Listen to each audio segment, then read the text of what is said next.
Hello and welcome to Green Pass Gaming's Sunday podcast. I am your host Flap, and as always we've got a fantastic panel lined up tonight. In fact, we've got the full GPG crew here celebrating our victory after yesterday's glorious win.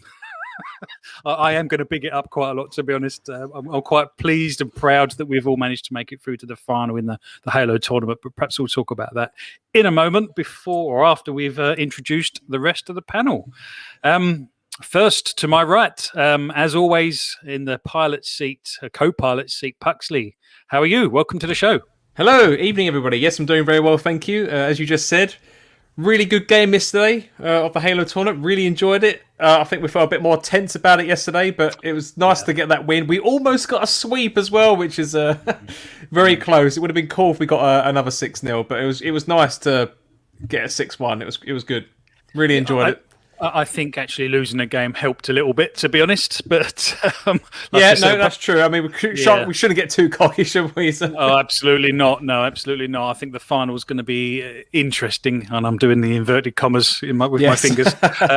But again, before we talk to that, let's go to our next regular panelist, Scott SX2. Welcome to the show. How are you? I'm very well, thank you very much, Flap. Feeling good after yesterday. Yeah, that's good. Did you have your cold bath?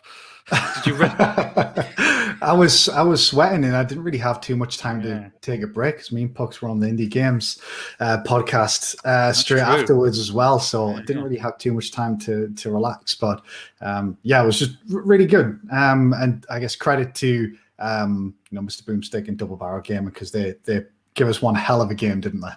Oh, absolutely. Yeah, they did. But like I said, let's come back to that. Oh, and you're sporting a new microphone, a new shiny in front of you. I am, yes. So tell us about that. So obviously when we first started talking, one of the things I was really conscious about sort of audio quality. I was like, right, do I need to get a mic? I think at the time you were like, look, don't worry about it. It should be fine. So I've just been using one of my old gaming headsets, but now I'm a regular on the show. I thought, it's about time I give myself a bit of an upgrade. So I got myself a Blue Yeti, thanks to Pucks and Indie Gamer himself for the recommendation. And yeah, hopefully it's sounding a lot better for everyone. Yeah, no, fantastic. Stubbs just put in there, you're not low today, Scott, because I do have to kind of up your level sometimes, but today you're coming through very loud and clear, so that's good. And you know what? I've been on a bit of a spending spree. I've treated myself to a second monitor and some flashy lights and all kinds of weird and wonderful stuff for my rig. And one thing I did talk myself out of, because I just can't justify the cost, was a Blue Yeti. And since talking to you tonight and hearing about it, you've kind of got me interested in getting one again now. So yeah, I recommend it as well, if I'm perfectly honest. Yeah, I know. Well, it's payday next Friday, so let's see how that goes. And last on the show, but as ever, certainly no means least, Luke Steele. Welcome to the show, my friend. How are you? Yeah, thank you very much. Yes, I'm very well. I'm still coming off the high of yesterday's victory, which was never in doubt, apart from the first 2 minutes when I thought it's in doubt. So, no, it was a really good game. It was closer, even though the scoreline was obviously in our favour. A lot of those games were a lot closer than I'd anticipated, and Boone's team were very good competitors, and I just think we managed to pip them out in a lot of the games. So that was nice, it was really enjoyable. Well, you are our resident sniper. Sat at the back picking people off with headshots. No, that's absolutely fine. That works for me. I'm not so good at sniping. I must up my sniping skills. But to be honest, that's not a skill set I've ever possessed really, because even in Call of Duty, I don't ever really play the sniper. I can snipe, but I'm not particularly good at it. So that is a transferable skill, isn't it? Particularly in this game, because it zooms in so close. It's a real. Once you've zoomed in that sniper rifle, it's a different field that you're looking at almost, isn't it? Yeah, it is. Yeah. And it's just something I've always gravitated towards in Halo. Well, not just Halo, actually. Counter-Strike, Overwatch, any of the competitive games that I've played in the past, I always tend to pick up the sniper just because I like to stay in the back and just kill people, and that's what the sniper's good at. So. Well, I'll be your wingman. I'll watch your lefts and your rights. So no, that's cool. Well, chat. Thank you very much, chat. Great to have some new people here as well. World Champ 5225. Thank you for being here, smashing it in the tournament, guys. Yes, thank you very much. We are very much excited for the final. I don't know about you guys. I'm sure you have, but I literally have loved every single second of the tournament, and I finished the games absolutely buzzing. When I went to bed last night, I don't know if anyone else has had this. I was literally had that little people running around in my mind. You just get into that mindset, don't you, of just sort of looking for movement and zooming in on it. It's just I love it to bits. So no, that's cool. So who have we got in the chat then, Pucks? Let's give quite a few people so far. Yeah, I'll go from the top. Boardman Game we've got here. Evening Boardman Gamer. Wakanda must do today. Who else? We've got Stubbs Gaming's in the chat. Pixel Slapper. We've got Tuku Ungula's here, and you just mentioned yourself. We've got World Champ 5225 as well, and Back from the Dead 1 is also here as well. Evening, everyone. Back from the Dead 1. Is there a Back from the Dead 2? That's what I'm intrigued to know. Oh, quite possibly, maybe. Yeah, exactly. That's the secret. So yeah, let's just talk about the Halo tournament for a bit then, because I think we felt semi-confident going in, didn't we? Because we're not a group of people that have played any game before, let alone Halo. And we did have a few practice rounds, and we kind of realised our comms were good. I think that's a transferable skill from other games that we've played. But I think we surprised ourselves, haven't we, to get to the finals like this? And I know Ains's team, Season Gaming, is going to be a tough final. But how do you think we're going to fare, guys? Are we going to smash it, or is this going to be a real close one? Well, I think we can be honest and say that we're going to give it a bloody good go, right? I mean, yeah. We're definitely going for the win. We're not going to, going lightly on anyone. We're going to be trying our best, going for that win. Is there a prize? I keep kind of hearing that maybe there is and maybe there isn't. I mean, we're just doing it for fun, but yeah, there was a prize. Yeah, no, there was a prize, but that's being donated to a member of the Xbox community that sadly passed away a couple of weeks ago now. Yes. I think that prize fund is being donated to his family that he's left behind. So that's good news. Yeah, exactly. Fantastic to hear that. Yeah, and it makes this amazing tournament even better, and I'm looking forward to another one. And to be honest, I personally think Gears of War would make a great next tournament. To be honest, I don't know if this will be an annual thing or a little bit more, but I'm hopeless at Gears. I know there's some people, I think Stubbs is quite good at Gears. There's some people out in the community that are obviously much better at Gears than I am, so it would be good to go around again and have another go with this. I've enjoyed it that much. So, and like you say, Boom's team did really well, didn't they? They really did squeeze us, as you'll see in some of the footage. I think a lot of our games were pretty close, and I think it was the second game when it was on the ice level. I think Mr. Boomstick. Was it the second or third one? I can't remember the big ice level, but I know Mr. Boomstick was having a lot of connection issues. But even then, like, we got pushed right back up. Like we only won by about 2 kills, even at the end of that, even with the connection issues. Yeah. Well, Luke came up with a great idea that we badly implemented. So I can't blame Luke for the idea, but to be honest, Scott won that because he went bursting in and stuck someone. Oh yeah, I got it. Oh yeah. just for the win, but yeah, we had a decent lead with just a couple of kills to go, and then we all rushed in and we got team wiped, which couldn't have gone much worse. But then I got lucky with stuck a sticky grenade on someone's knee. And well, it was balls to the wall. It was a ballsy move, and you pulled it off. So no, that's cool. That's cool. I think we deserved the win on that, just about. Okay, well, that's fantastic. I mean, like I say, I'm sure we will talk more about the tournament as we go through the show, as the footage is playing and stuff. But yeah, we're here forever, Matt. Let's crack on with our first topic. And I know it's one that was covered on the Indie Gamer podcast last night in great detail, actually. You know what? I am guilty. I love indie games, but I am guilty of not keeping up with them and knowing what's coming. So to watch indies show like that and to have these sort of showcases really does get me excited, to be honest, because I'm seeing a lot of games for the first time. But yeah, so there's an ID Xbox event happening next Friday, I believe, which is unusual for Xbox, I think. I think it's 9 p.m. Eastern time, I believe, or is that Pacific? Might be Pacific time, actually. Yeah, I think it's Pacific. I think it's 4 p.m. for us in the UK. That would make more sense, yeah. And apparently they're showcasing over 100 games, which just blew me away. It's like, my God, that's pretty damn phenomenal number of titles. I don't know how they're going to show that number of games off. I think Indie Gamer yesterday mentioned that they might just sort of do a quick flash through of some of the new ones that are coming on a VT, as it were. But guys, let's go to the panel, and we'll go in order. We'll come to you first, Pucks, if that's all right.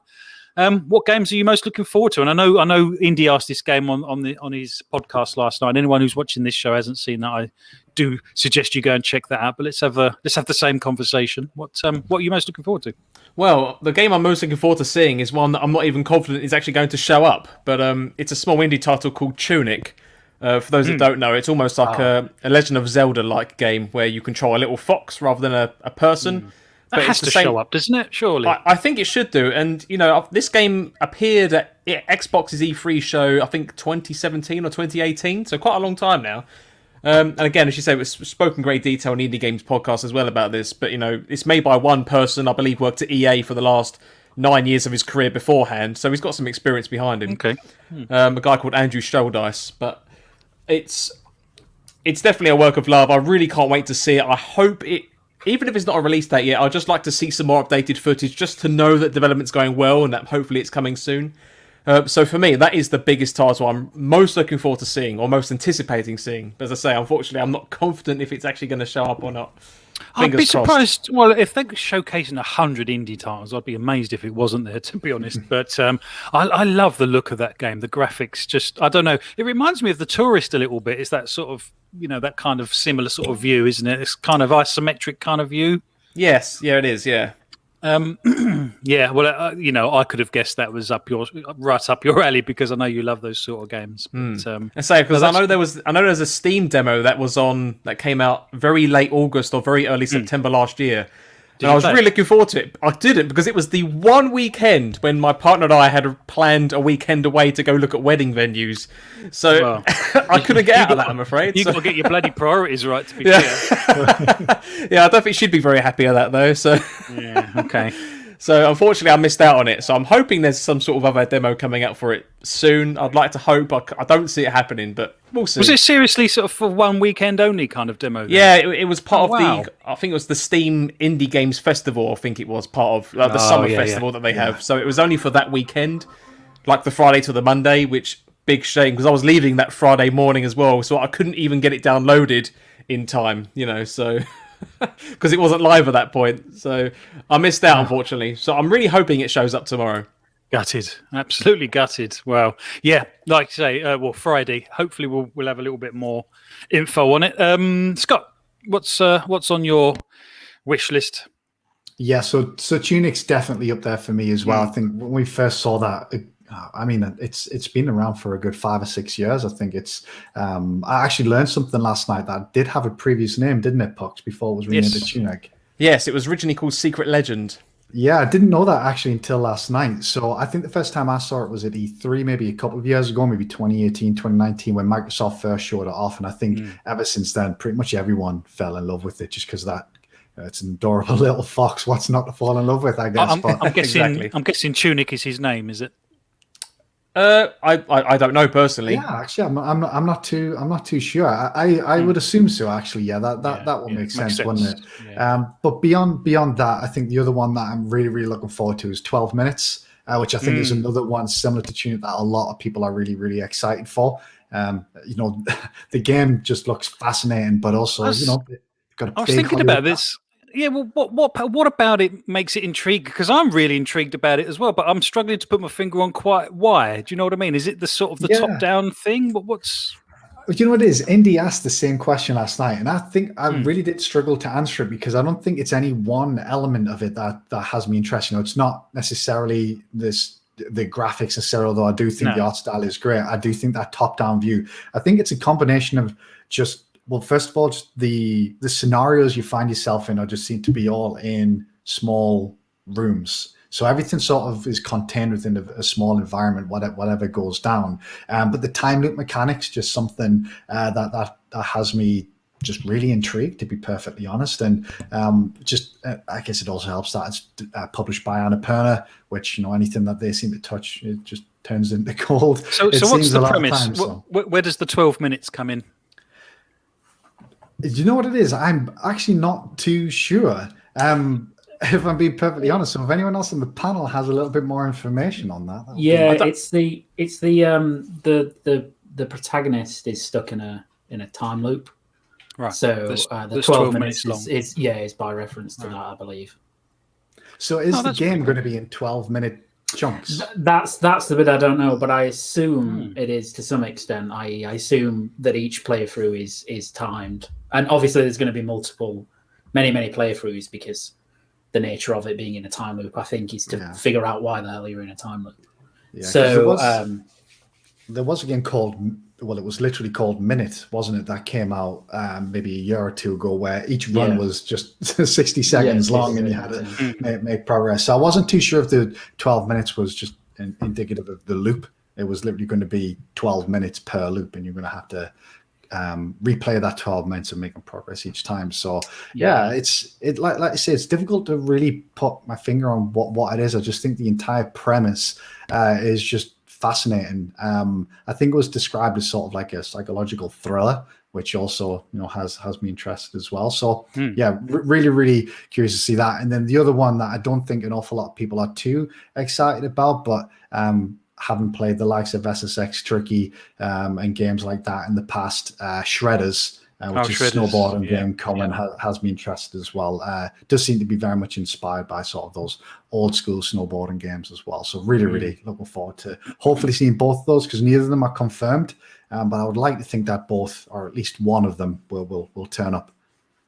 It's quite strange, the size of games now, isn't it? Because something like SSX and Tony Hawk's and those sort of things, I mean, they were games in their own rights. But nowadays, I don't think you could get away charging, 50, 60, 70 bucks, pounds for a game that's kind of like Tony Hawk's, if that makes sense. Do you know what I mean?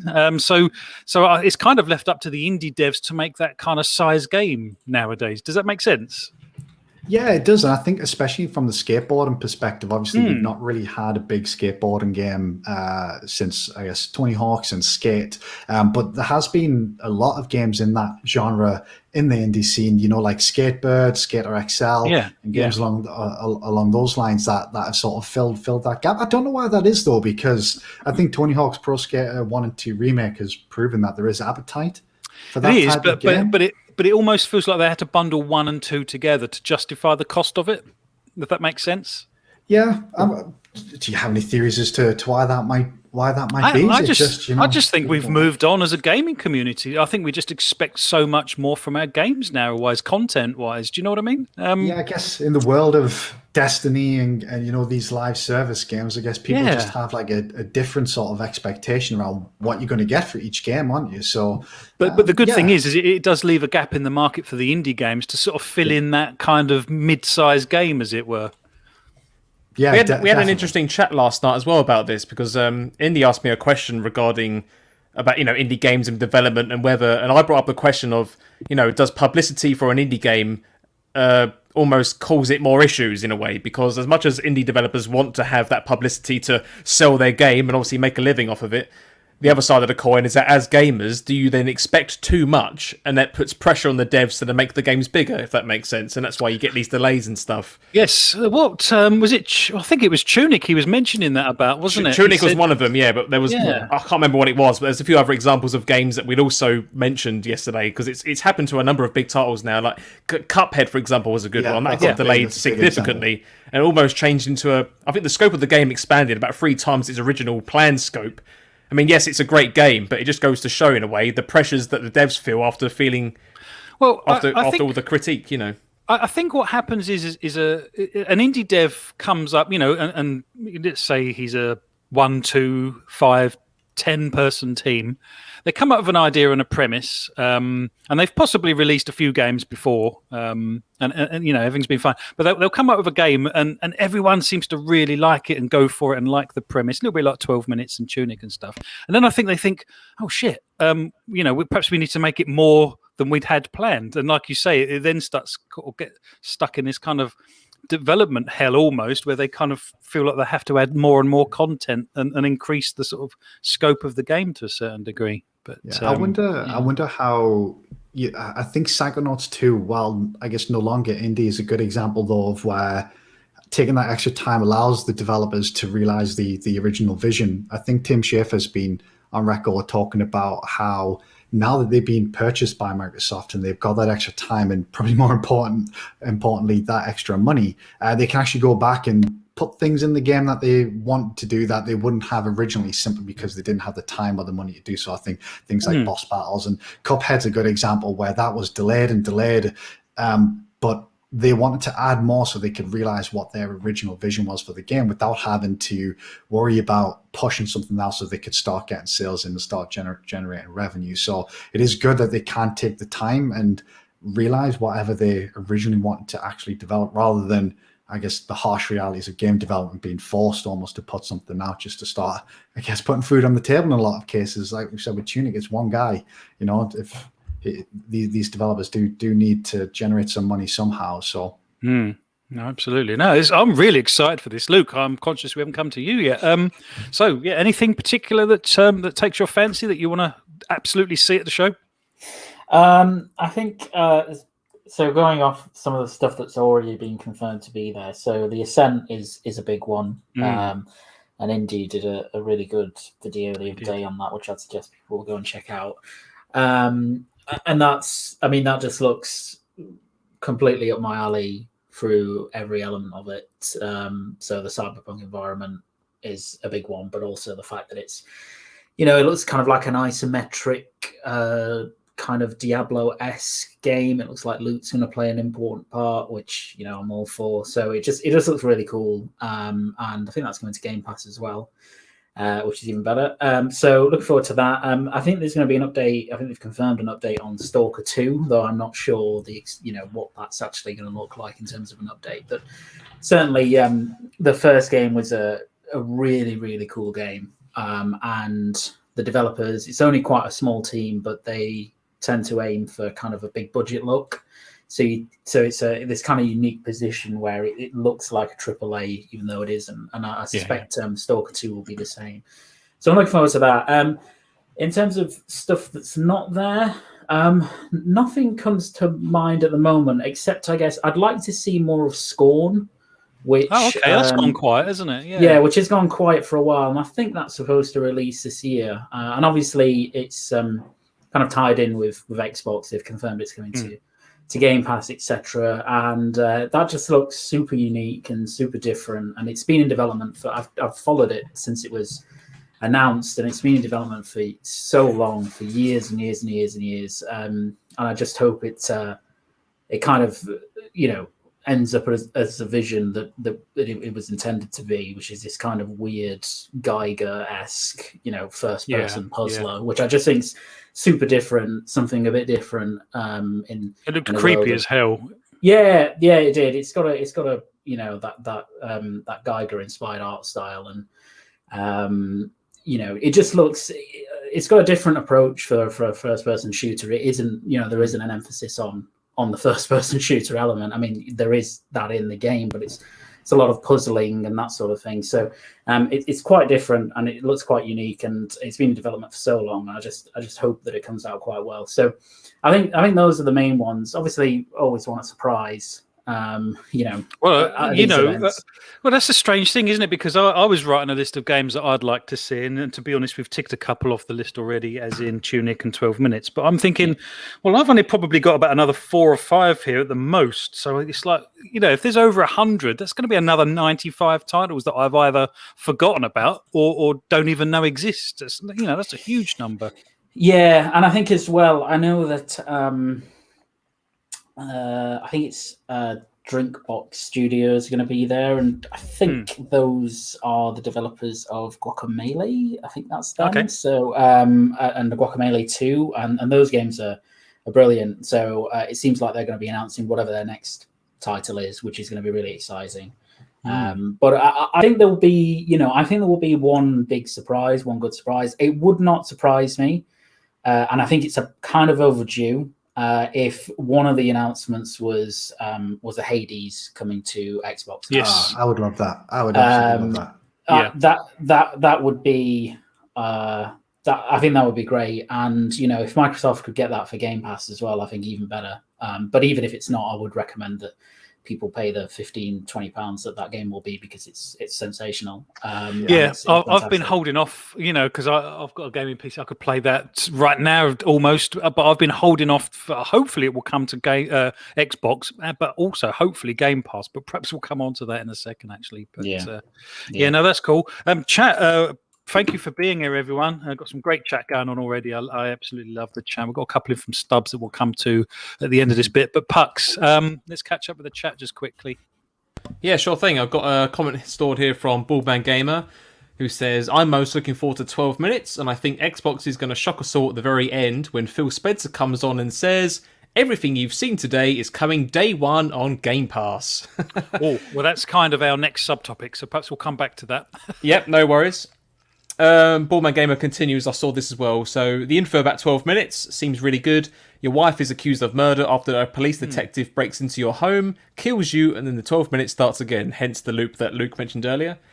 Tuka and Gula asked us as well, is the Ascent coming out on PC Game Pass? Now, I did just look this up.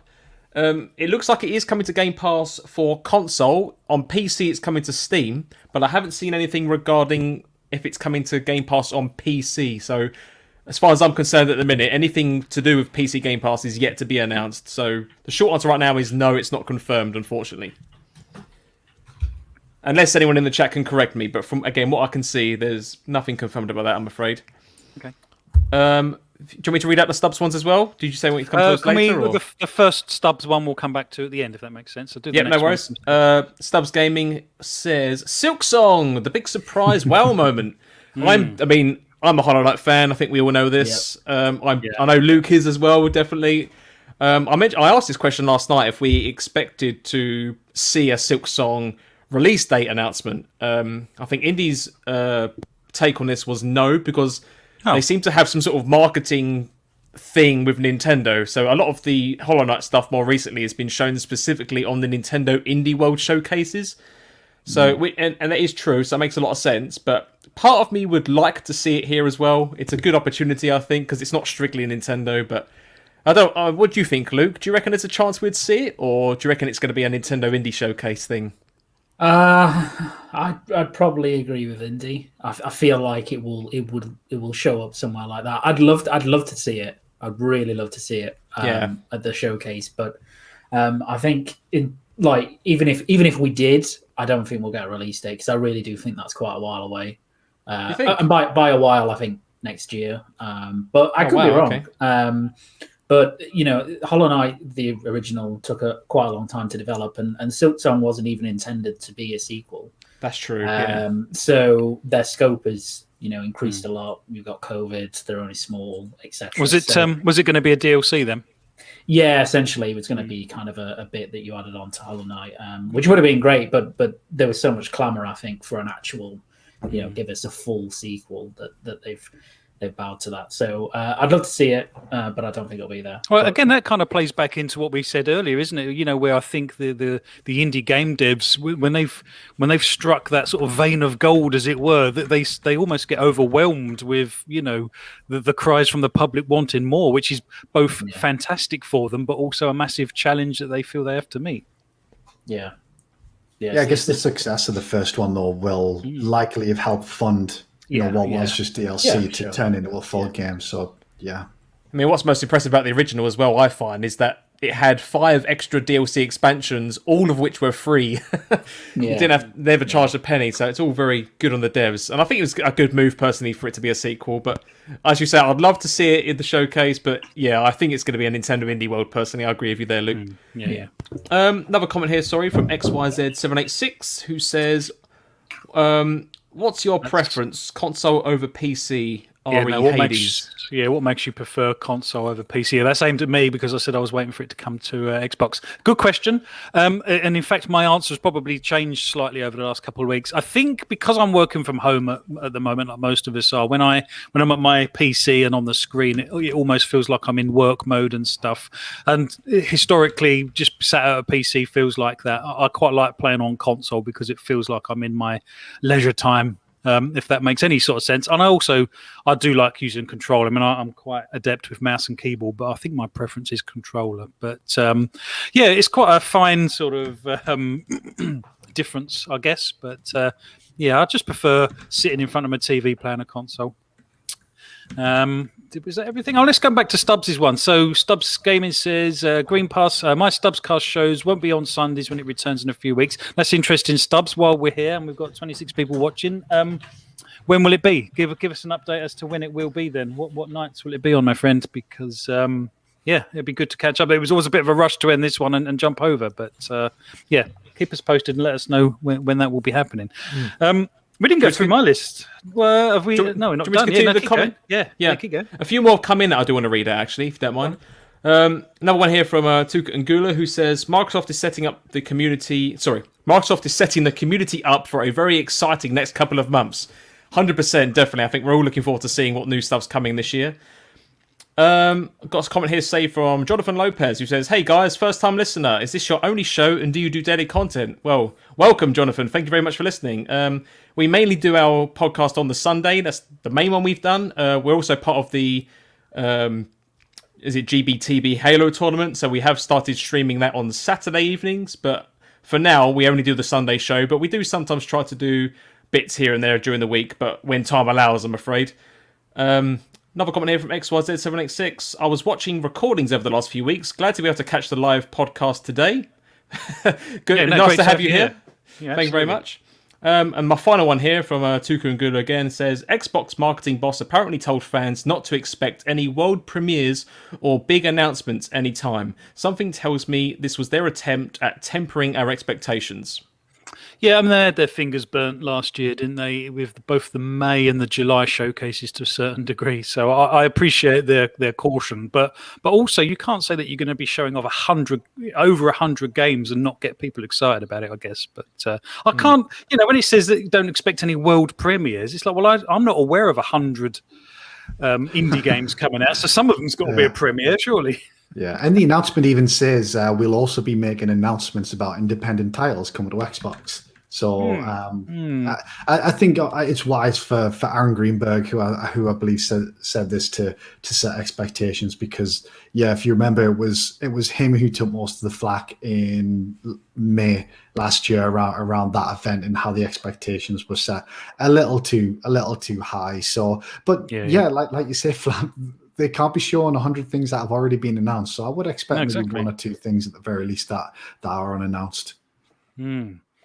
Okay, we've got some. Yeah, go on. We've still got new people rolling in. Thank you. Welcome, everyone. Keep going. We got a response from Stubbs, actually. Stubbs Gaming says, most likely Fridays is the Stubbs cast now. No, that's cool. So that's going to be Friday evenings. I'm guessing kind of mid to late evening, 9-ish, I guess, Stubbs. Yeah, let us know as and when. That'd be good. We can obviously share that out. When I listened to the Randall Thor 19 one, I really liked that because he's someone I've been watching for a long time, and you did a great effort interviewing him as well. Because sometimes some of these larger YouTubers, they're not overly responsive when you kind of sit them down and sort of ask them direct questions like that. But no, Rand was brilliant, and I learned quite a lot out of that. So that was a really good one. So, okay, who else have we got new? So Dragon Wolf, your friends here, Scott. Have you kissed and made up with Dragon Wolf? Sorry, Dragon Wolf. I think he's still angry at you. Elk Dude, welcome. General Spartan 27, thank you. Welcome for being here, my friend. Jonathan, what was his name? Lopez, thank you. Yeah, welcome. So I didn't go through my list, actually. The Gunk, I'm quite looking forward to the Gunk, actually. Has anyone got expectations of the Gunk? I'm looking forward to this one. Yeah, that's great. That's an Xbox title, I believe, as well. So I'd like to think that we're seeing that at the ID Xbox show. Absolutely. It reminds me of Journey to the Savage Planet a little bit. I don't know what it is about it. There's just something that kind of just reminds me of that kind of thing. I kind of like it. And in fact, Journey to the Savage Planet's had a bit of a problem, hasn't it, with Stadia? I don't know if you guys were aware of that. Yeah. Yes, because they were bought out by Stadia, weren't they? And then they were sacked of all the devs. and then there's issues with it, and then there's no devs to correct the issues.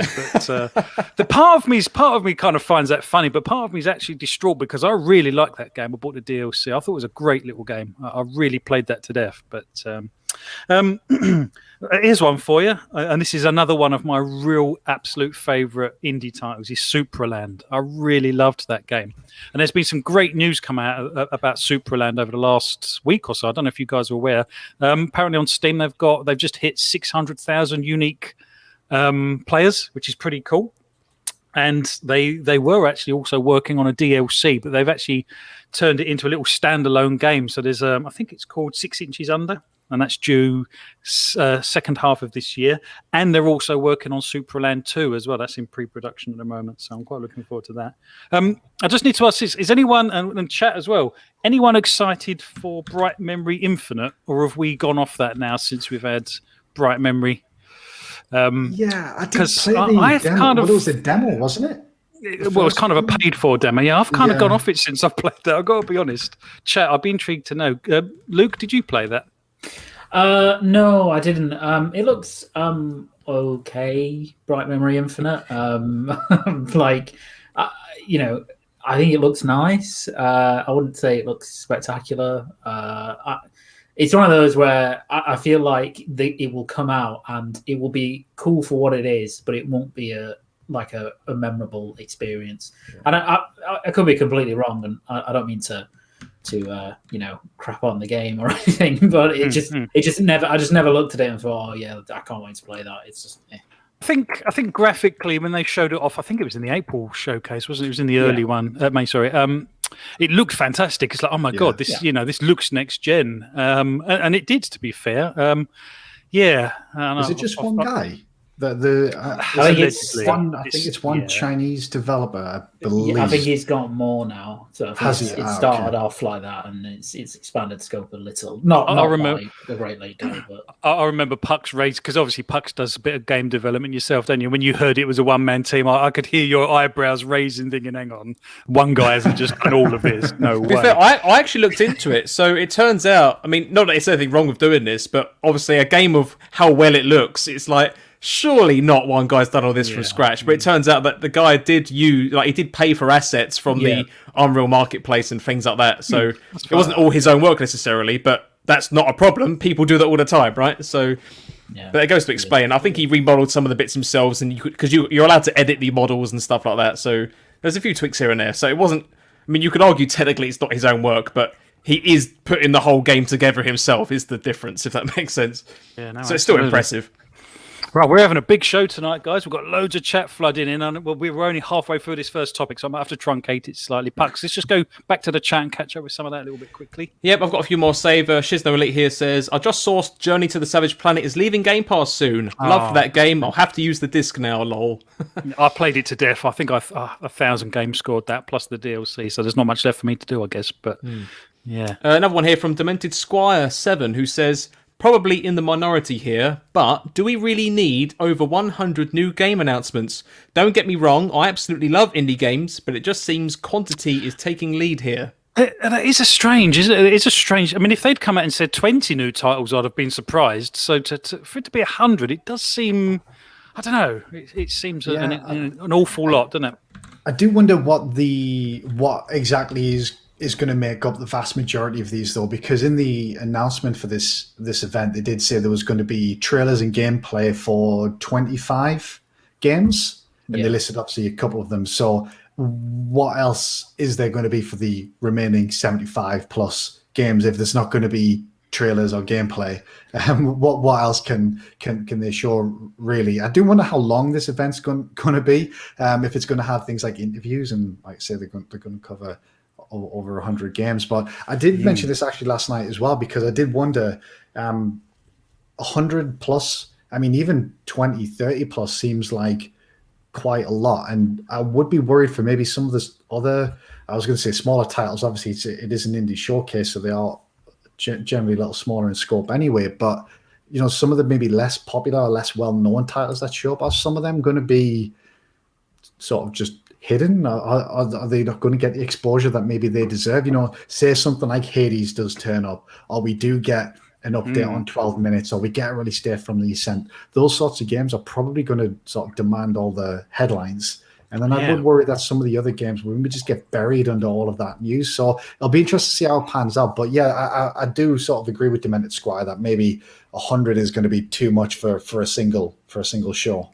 Yeah, absolutely. So I was under the impression that it would probably be, you might have maybe up to 20 to 25 like big trailers, and then I was expecting for the rest just maybe like sizzle reel type things where you just see like 3 to 5 seconds of about 20, 30 titles in, I don't know, for 20-minute gaps or something, you know. Yeah. But yeah, we'll see. What else have I got here? So yeah, Jonathan Lopez has said, "This is my last comment because I'm at work, but will still be listening. Just want you to know I'll be here every week from now on. Keep up the good work." Oh, thank you very much for the comment. I hope you enjoy the show. Welcome to the fold. Yep. Welcome to the family, yeah. Last one I've got saved here from Baldman Gamer, who says, "The paid-for demo," this is regarding Bright Infinite, "the paid-for demo really put me off, but the feedback may help make the full game better. Wouldn't be surprised if it's announced that it's delayed until 2022.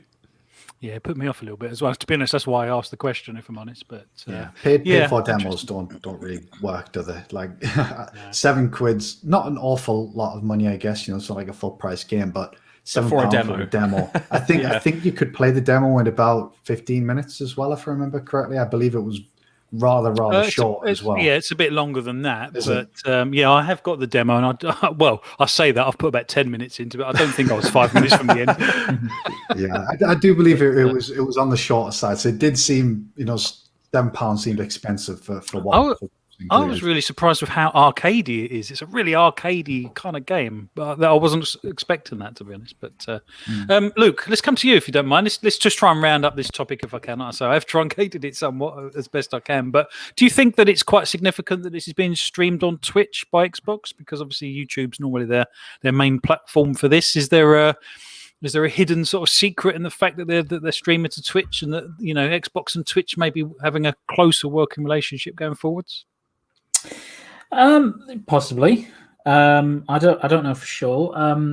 I suspect that it might just be that Twitch is the place to go for if you're into games. Generally, it's an incredibly large platform. Probably game specific. It's probably bigger than YouTube. So I think it might just be maybe they're mixing up their approach and they want to see how the event's received on that platform as opposed to YouTube. There's a lot more interaction on Twitch generally in terms of how that platform works, so they might want that. I guess it might be something they look at going forward. But I think it'll be. I think it should be pretty well received there. I think they should get a lot of viewers for it because. Events like this tend to get obviously never as big as a Direct or a State of Play or a Microsoft, an Xbox, first party event, but they tend to get quite a lot of eyeballs on them. So I think it's probably just Microsoft mixing up their approach and seeing if this maybe generates some more viewers for them for these type of things going forward. Well, I mean, you can obviously stream to Twitch direct from your Xbox, which to my knowledge, is the only app you can stream that to. Why you can't stream it to YouTube, I never know, to be honest, because that would be so handy for everyone to be able to do that. But you have to do it via Twitch.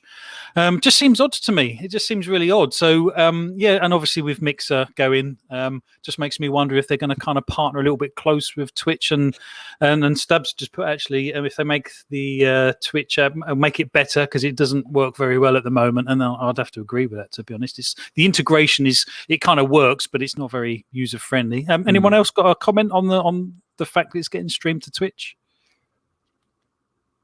We had a few. I think it's a good move, if I'm perfectly honest. The back of my mind, it did make me wonder about, because they had, they closed down Mixer because they had to deal with Facebook gaming and stuff. And I mean, not that I could ever see Microsoft exclusively having a show on Facebook gaming, because I think they'd expect no one to turn up. But it does make you wonder, because I think something like Mixer at the time was, I think, a good platform for them. It wasn't obviously the most dominated in terms of user base or anything, but it kind of makes me wonder what their future is in terms of that market, because similar to what you just said here, the comment from Stubbs Gaming about if they are, make the Twitch app better. At least on Xbox Series X, I assume. Well, it's frustrating. They've got a share button, but the share options are incredibly limited at that point. Yeah, I say, well, Twitch is the place to be. I think it's the de facto standard, right? No matter what other alternatives are out there, it's like everyone knows that's where you go for watching streams or streamers and different content. So it makes perfect sense as to why they're doing that. But as you say, just raises a few questions as to whether is this a future thing happening or is it just a one-off because Twitch is popular? You know, are we reading too much into it perhaps, and it's just a one-time thing?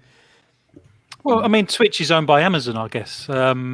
And there's competition there between Microsoft and Amazon, particularly if Amazon want to move into the streaming market with Luna and stuff. So there is there are some commercial kind of competition.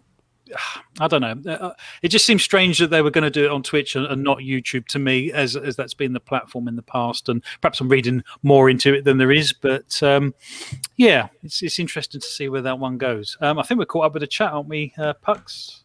Yes, that's all for me so far. Excellent. Well, thank you very much, chat. You've been fantastic. We've got 28 currently watching. We've had some great chats tonight, and I'm hoping we can carry that on with the next topic. And we'll see how it goes, because I don't know how much of an issue this is close to people's heart, or how much it is nowadays. I think it was in the past. If we're stalling on the screen just out of interest on the gameplay footage that we're showing, it's because we were trying to set up the Halo 4 matches. And my God, is there so many little intricate things that you have to change to that was my fault, I'm afraid. Sorry. Well, yes and no. Yeah, it's not easy, is it? But okay, let's move on to topic 2. So Xbox have recently announced that they're going to add back into the Xbox mobile app achievements. That's been missing since the app got updated in October last year.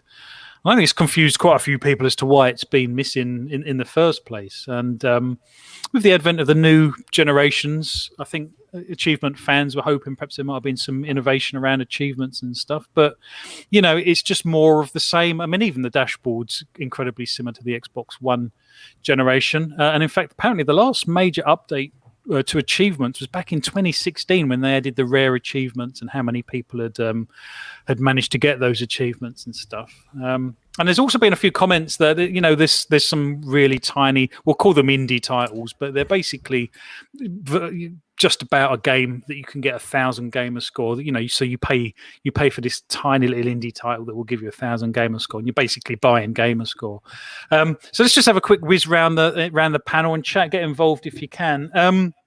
What's your take on gamerscore? We'll come to you first, Luke. Are you particularly bothered about gamerscore? Is there anything that you've ever really gone for? I mean, you game multi-platform, so I'm guessing you're probably not as invested in achievements as perhaps someone who solely games on Xbox.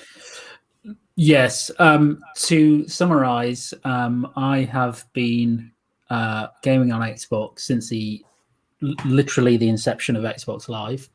And as you will see, and so achievements with that as it's gone along. And as you will see, my gamer score is extremely paltry, even though I've played a lot, because my view on achievements is I just do not care at all. What's your gamer score, Luke? It's under 30k. That's how little I care from all that time on Xbox. It's under 30k. I don't think I've ever aimed to get an achievement on Xbox, so that 30k is, or near 30k is purely incidental to me playing a game. And that's not just on Xbox, that applies on PlayStation as well. Do not care about trophies. I just have no interest in it at all. Now, if it gave me something, if you could get something out of that, do you know what I mean? Like, I don't know, stuff that could go towards a subscription or something, maybe I'd be more invested. But like, I just can't get excited for fake trophies on screen. It's just, I don't know why. I just don't. It's just never appealed to me. So that's kind of my stance on it. But everybody's different. Exactly. No, that's fair enough. And then this is a strange thing, isn't it? Because you do get absolute achievement fans and hunters out there, and they live for achievements almost on the Xbox platform. Yeah. And then, like you say, you get people that just could not give a crap. And I know, Scott, you and I spoke earlier in the week, and you said you were the latter of that. You're not particularly fussed about achievements. Yeah, it's not something I've ever really cared about. I mean, I'm the same as Luke. I've got the same Xbox Live account since the OG Xbox days. And when did the 360 come out? Was it 2005? Which would have been when they've come out. So what's that? 16 years now. I guess a little over 15. And I've got a little more than Luke. I've got about 60k, but I primarily play games on Xbox.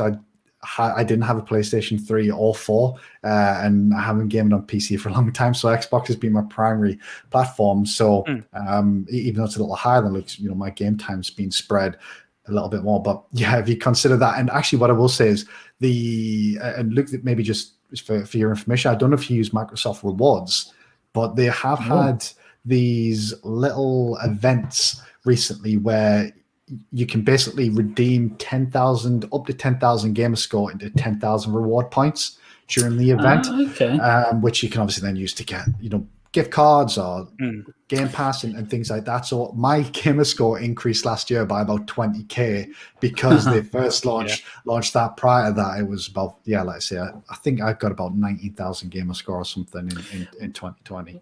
Rather annoyingly, because Microsoft Rewards is something I've looked into generally before, but Microsoft seem to think I just live in the middle of an ocean and they don't recognize Jersey as a place you can get Microsoft Rewards. I didn't even think of that. For Microsoft's purpose, I might as well be in a shack on a boat off the coast of Mali or something like that. So unfortunately, I can't even access that, which is rather annoying because I would have liked that anyway. But that sounds quite good. Because I've got about 150, 160k reward points at the moment, which will get me well over a year of Game Pass Ultimate. So I'll effectively getting that for free. So it's good that they started doing things like that. I don't know if you remember a while back, I think it was Jez Corden of Windows Central leaked like a career style thing where what you did was kind of linked. It was kind of beyond trophies. It was kind of like a career profile. And I think that was rumored to maybe be linked in some way to rewards and things like that. And I think I would care more about it if it got you something, but I'm not really bothered about a number on my profile just going up. And as you say, Flap, and Randall Thorpe actually discussed this on one of his recent podcasts where I think he mentioned developers can essentially increase the gamer score on these games by 1,000 or 500 every 6 months. So people are buying these games simply to increase their gamer score. So at that point, what does it really matter? Well, that's kind of the point of the topic, really, because like I say, the thing that got me thinking about this was obviously the fact that they omitted the achievements from the app, and I think Stubbs made the comment that they finally seems to have fixed the app, which I agree. I think the app came out far too soon. You couldn't update your avatar. The achievements weren't there. The app was a real huge step back from what we had, and it just really surprised me that perhaps I'm wrong, and perhaps I'm a little more old school than perhaps modern day times. But I always associate Xbox with achievements and achievements with Xbox.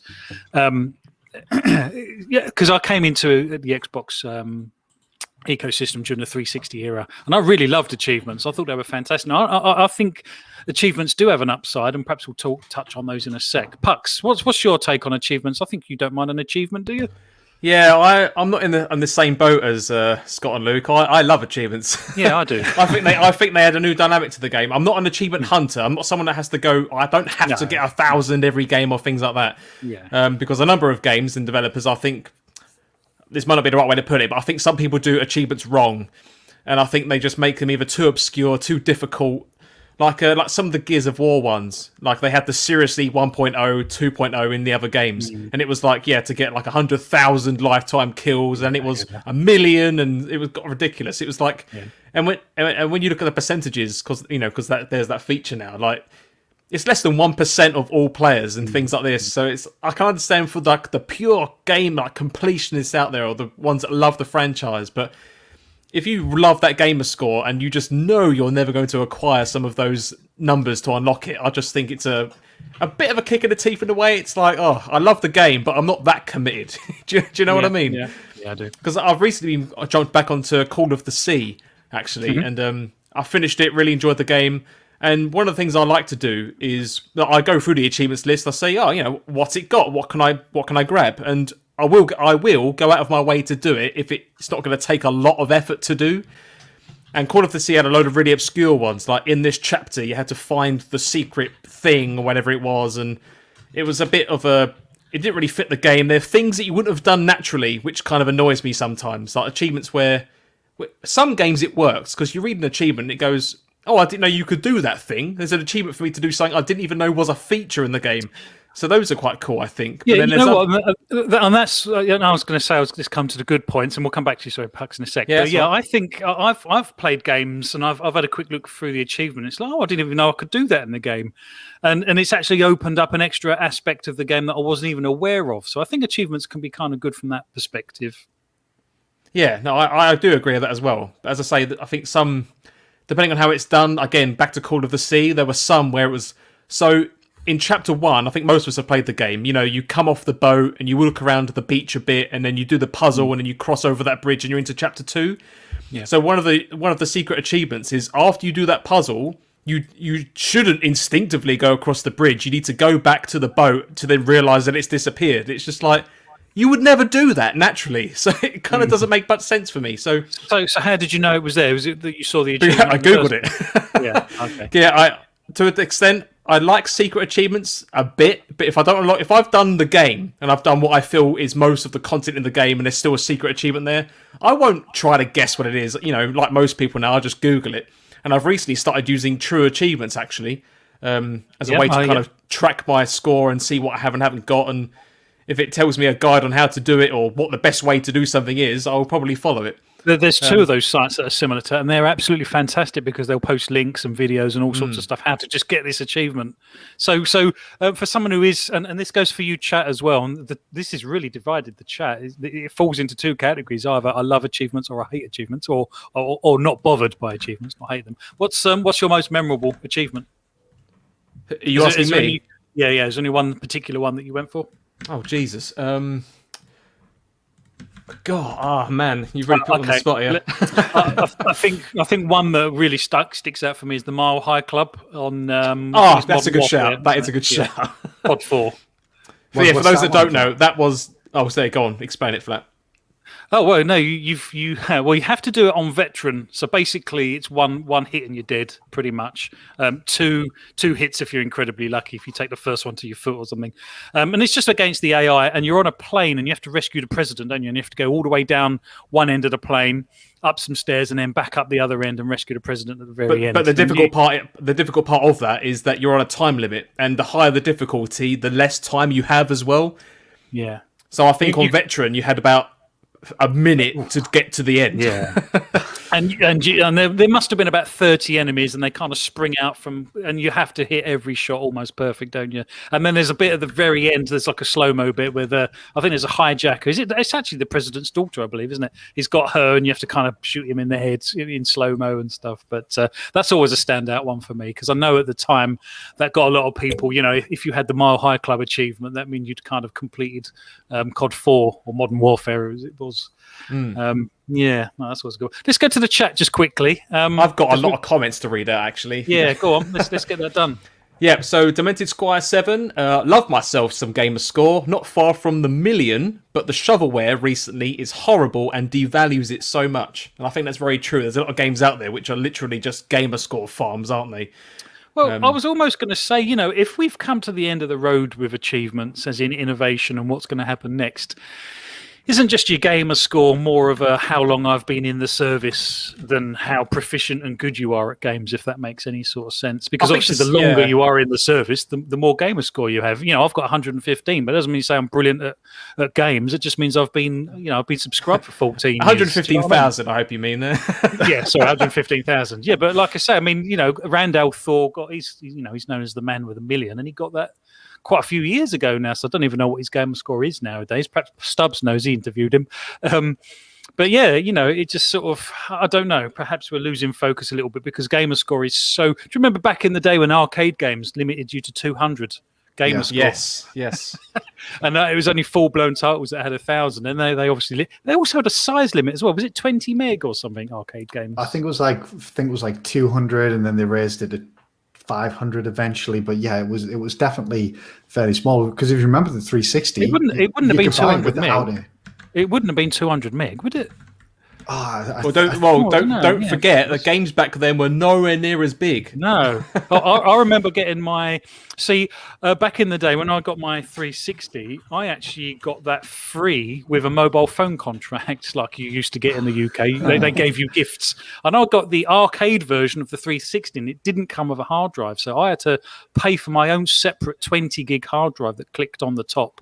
20 gig. Yeah, 20 gigs. So I'm thinking that I think arcade games must have been 20 meg limit or something like that. 50 apparently. Just having a quick look there, yeah. And then I think it looks like in 2007 they then upped it to 150. I think because they released a new 512 megabyte memory card, so they have the file limit. It's because the 360 didn't come with a hard drive, did it? You could.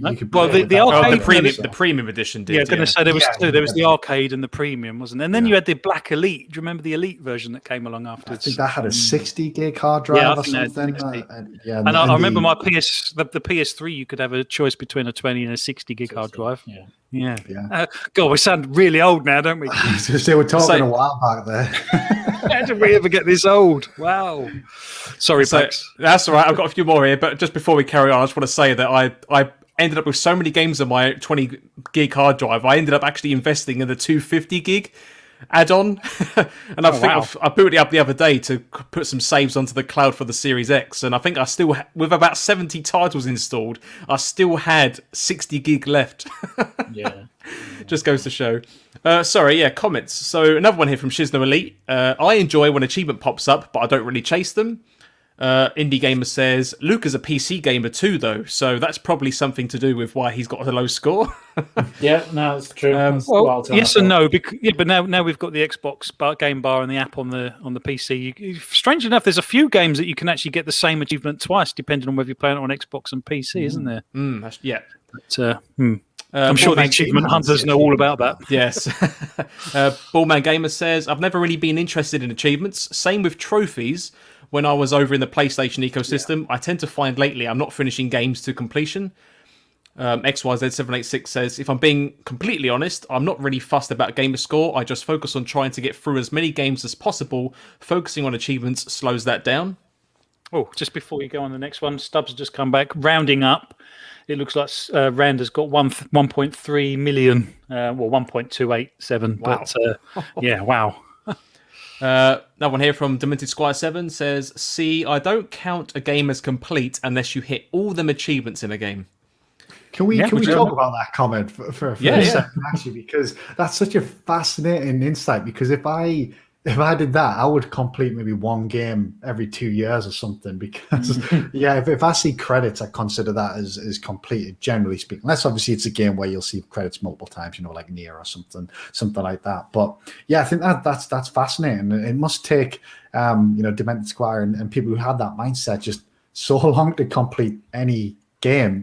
Something like Red Dead 2, for example. That's a long game in itself, never mind if you wanted to do 100% that game as well. So yeah, it's interesting that people view games like that, but I do think that is why PlayStation's solution is slightly better with the platinum trophies, because I think it does actually give you an indication of like how many games you've 100%. There is a game complete trophy, isn't there? That's what platinum is. Yeah, and I think going back to what you said a few minutes ago, Flat, where you're saying kind of the scores, because Xbox Live's been around for so long, the scores just kind of an indication of how long you've had an Xbox or an Xbox Live account. That platinum at least is something a little bit more. It shows you how many games you've 100%, so to speak. Not that would change anything for me if Xbox all of a sudden introduced something similar, but I do think that just gives it a little bit more value. I don't know if anyone would agree, but yeah, maybe just a little bit more. I do agree with you there, actually. But again, because I was on the PS4 last gen,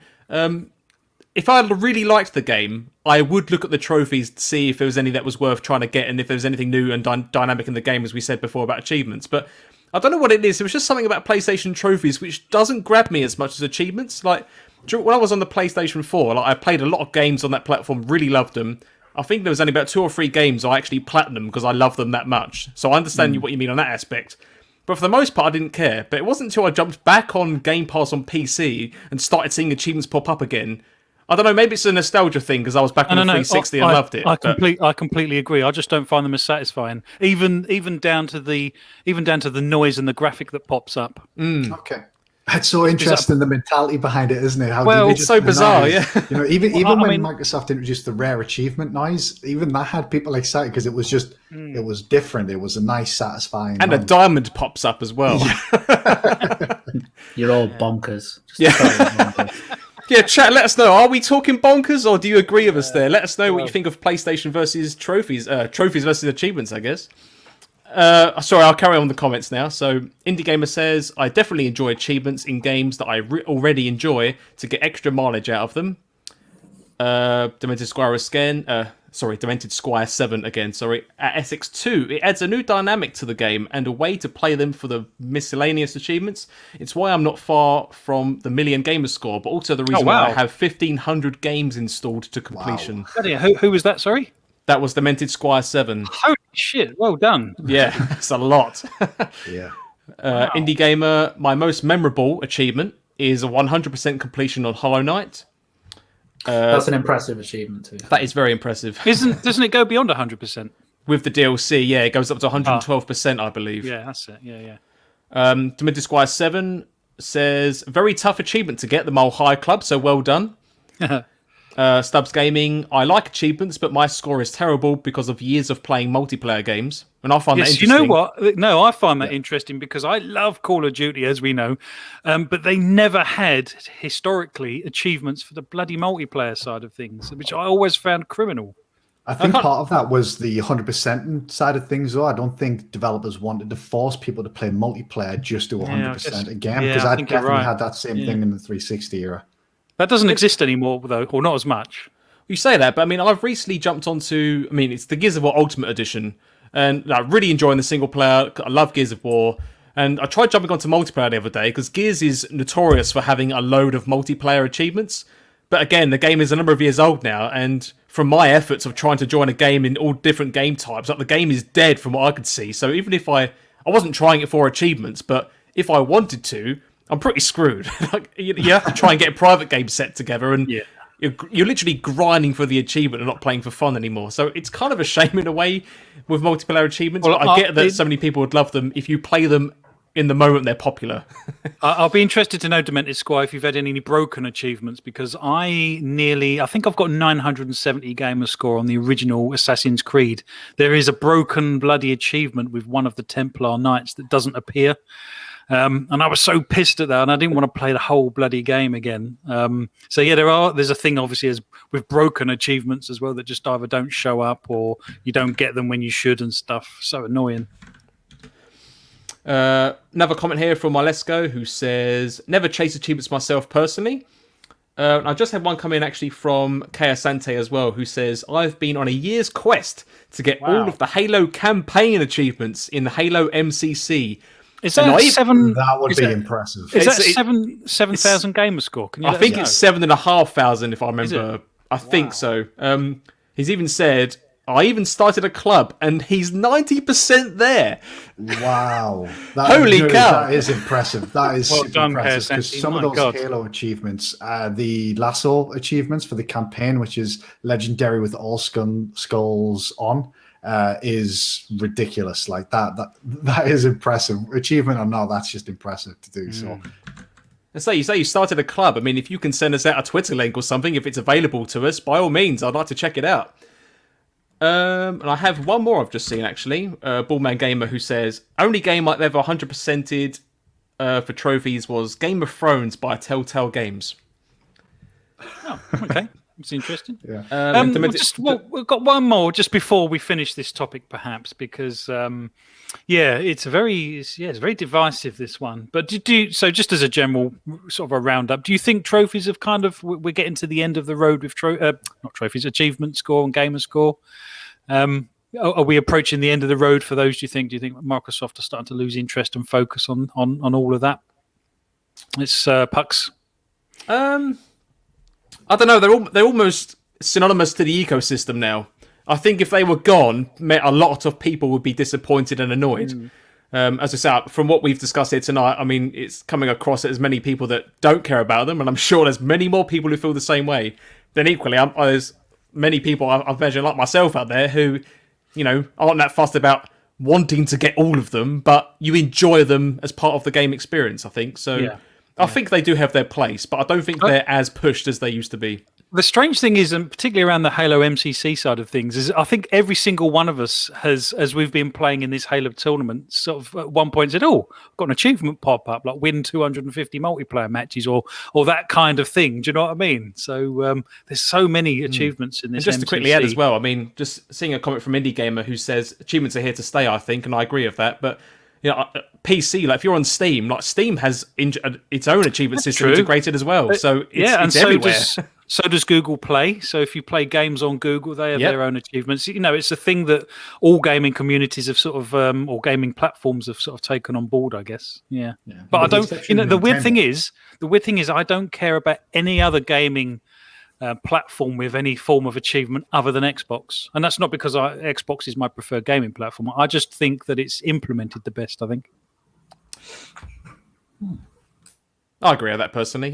Was you going around the table for that question? Are you done? Yeah. Okay. That's me. Sorry. Scott, yeah, Scott. Where are we with achievements? Are we nearing the end of the road with them? Do you think? I don't think so. I think you've as has been said, everyone's using them at the moment to get them on Steam, PlayStation. I think if Microsoft were to take them out for whatever reason, I think what we'll probably just see is that they'll maybe stay as they are with very little innovation or change over the years, unless they're essentially forced to. I think the rare achievement is maybe something that they added just to maybe spruce it up a little bit, considering the way Sony implemented it with trophies. I don't think they'll ever disappear. I think it might just be a case of they won't change an awful lot over the years. Yeah. Does Nintendo have any kind of form of achievement system? No, they don't. So they're pretty much the only ones that don't then. Yeah, see, they've got the right idea. So no, I think they're here to stay. I think they add value for a lot of people. Not myself, obviously, but I think they're quite low effort to implement and quite high reward for a lot of people, a lot of gamers, and I think there would be a big outcry, particularly on Xbox, where it has kind of become synonymous. I think achievements really are synonymous with Xbox, or at least they seem to have been the ones that implemented it the best. I do agree with that. So I think there would be, a lot of bad will if they were ever taken away. So probably, as Scott says, I just don't think they'll change very much. I don't know how you change them that much anyway. But it feels like if anything needs to happen, it feels like they need to reinvigorate how you earn them and the level of gravitas or weight that they have. Maybe. Do you know what I mean? Because now it's just a number. Do you know what I mean? Yeah. My number's bigger than your number, and it doesn't really mean anything. I think they just need to inject back some meaning into what an achievement perhaps is. Yeah. Just quickly add as well, if you don't mind, before we move on, regarding Nintendo there, because as you say, Luke's very happy they're not a Nintendo, but as a big Nintendo fan myself as well, that I don't miss them on Nintendo games. I don't know what it is, but I know Nintendo for a long time, because a lot of people, especially when the achievements were new, were trying to push Nintendo to add them in as if it was required, but Nintendo being Nintendo said, no, we don't necessarily believe in it or think we need them in our games to make them engaging or fun, because they have a completely different ethos anyway to game development. I agree with their sentiment. I mean, after all these years loving them on Xbox and PlayStation and whatever else, I don't think they have a place in Nintendo's world personally. I'll be interested to see if they do bring it in the future, but I don't see it happening. And as I say, I don't think it necessarily needs to be there personally. Out of interest, Pucks, if there was a multi-platform game that was on both Switch and Xbox, would the fact that Xbox allows you to get achievements for that game have any influence on your decision whether you would play it on Xbox over Switch? Obviously, outside of one being portable and one not. It depends on the game, I think.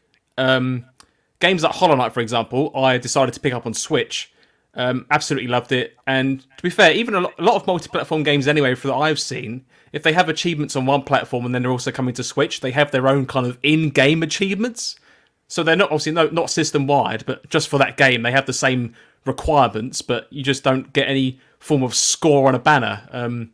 But no, I think for the most part, it doesn't affect my decision. I think it'd be more what the game has to offer and what the better platform for that game is, I think would more influence me than just that, I think. Yeah. How I about think yourself? that's why Nintendo How do you sit with that?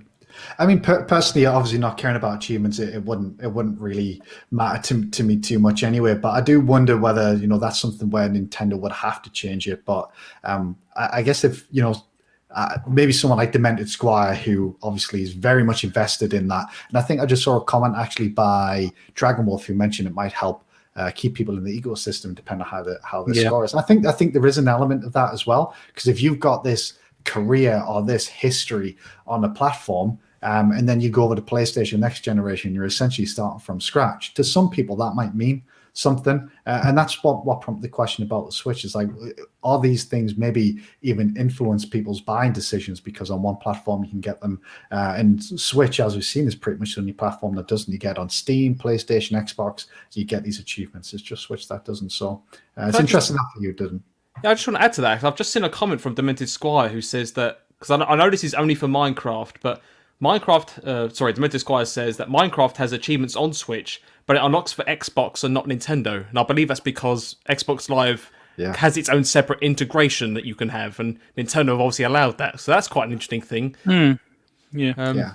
I've got two more comments. Sorry, go on. Yeah. I was going to say it's the same for mobile games. So, for example, Gears Pop had Xbox Live achievements, and there was a bit of hoo-ha about that recently because the servers are going off. So they had to make it easier to get the achievements in that, because once the servers are down, you won't be able to get certain achievements or any achievements in that game, because obviously you won't be able to play it. So, there's mobile games that have that as well.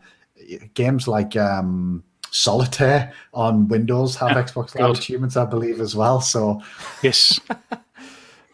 Doesn't the Windows Minesweeper, the newest one, also have achievements as well, I believe? They do. Yeah.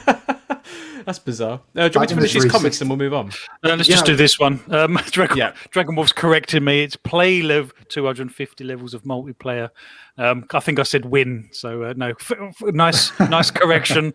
I knew it was something to do with 250 levels of multiplayer, but fair enough. What else do I have? Last one here, again, from Demented Squire 7, who says that they need to reassess the regulations around achievements. Shovelware has pushed me away from achievements so much, so they need to put something in place surrounding buying gamerscore. Yeah, like I say, that I think they just need to. They even need to perhaps draw a line in the sand and say, right, we're going to start with this new thing. It's kind of essentially gamerscore, but it's going to be a new thing. I think that would appease a lot of the achievement hunters, to be honest, because if they've got something new to go for. I think that would appease them. And obviously, like you say, you could perhaps inject a little bit of gravitas and sort of meaning back into getting achievements to a certain degree. But that's it. That's me for the comments. Cool. Well, this has been a topic that's been very divisive, and I've really enjoyed this one. And it's one I've been meaning to do for a little while. And it was, to be fair, Scott, on the back of Randall Thor's video earlier in the week. I think it was Monday I was watching it thinking, that'd be a good topic, because obviously he's known as the man with a million. And he was saying the members of the community have been complaining about achievements, and that coinciding with the achievements coming back to the Xbox app, kind of all sort of tied into this topic, really. So, chat, you've been absolutely fantastic tonight. We've loved all of the comments. Again, it's quite nice to see people sort of disagreeing with each other in a respectful way, because we all game for different reasons and we all get different things out of it. So that's really cool. Should we move on to topic 3, gents? Let's do it. So this has come off the back of some Xbox news today, and let's face it, there's been a plethora of that. But I'm just wondering if 30 frames a second games are a thing of the past now, really, because obviously, with FPS boost, and I know that it's only on select back-compat titles, but, there is a huge push for higher frame rate titles, and it's been asked for in the console community for a long time. And I can't remember where I saw it now. I think I was looking on the Digital Foundry video that they posted earlier today about I think it was Skyrim running at 60 frames a second. And one of the comments in the YouTube comments was like, well, PC owners have had this for years, which is, absolutely fair enough. But now console gamers can enjoy it. And I think someone asked earlier, didn't they, why I prefer playing certain games on console. I just do, it's just people are sort of PC gamers. Some people are console gamers, some people are both. But it's so nice to have that jump from 30 to 60. So again, let's go with you, Luke, because again, you've got a pretty smart PC rig. You got PS5, Xbox Series X and stuff. Do you think 30 frames a second games are a thing of the past? Do you think we should wave goodbye to those, or do you think they've still got a place in the gaming landscape? I think to some extent they still do have a place, principally because I think some developers, at least on console, will make the choice as to their visual feature set of their game, etc.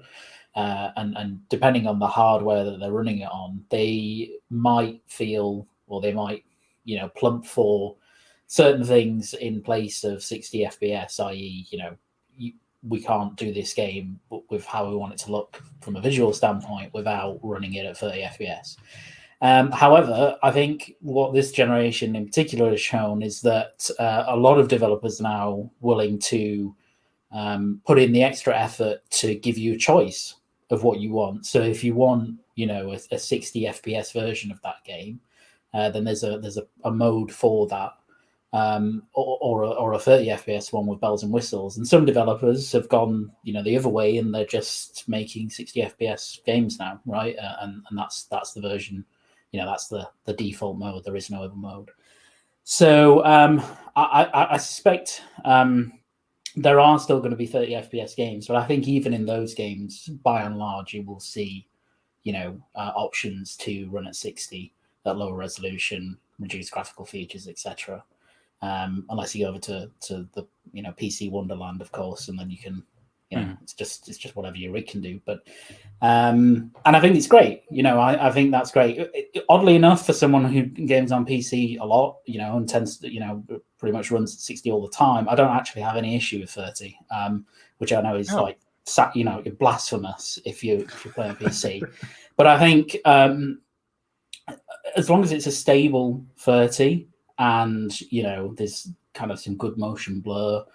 And it's nice and smooth for that frame rate. There's no frame pacing issues, etc. There's no lurches. I genuinely don't mind. Would I prefer games to run at 60 all the time? Of course I would.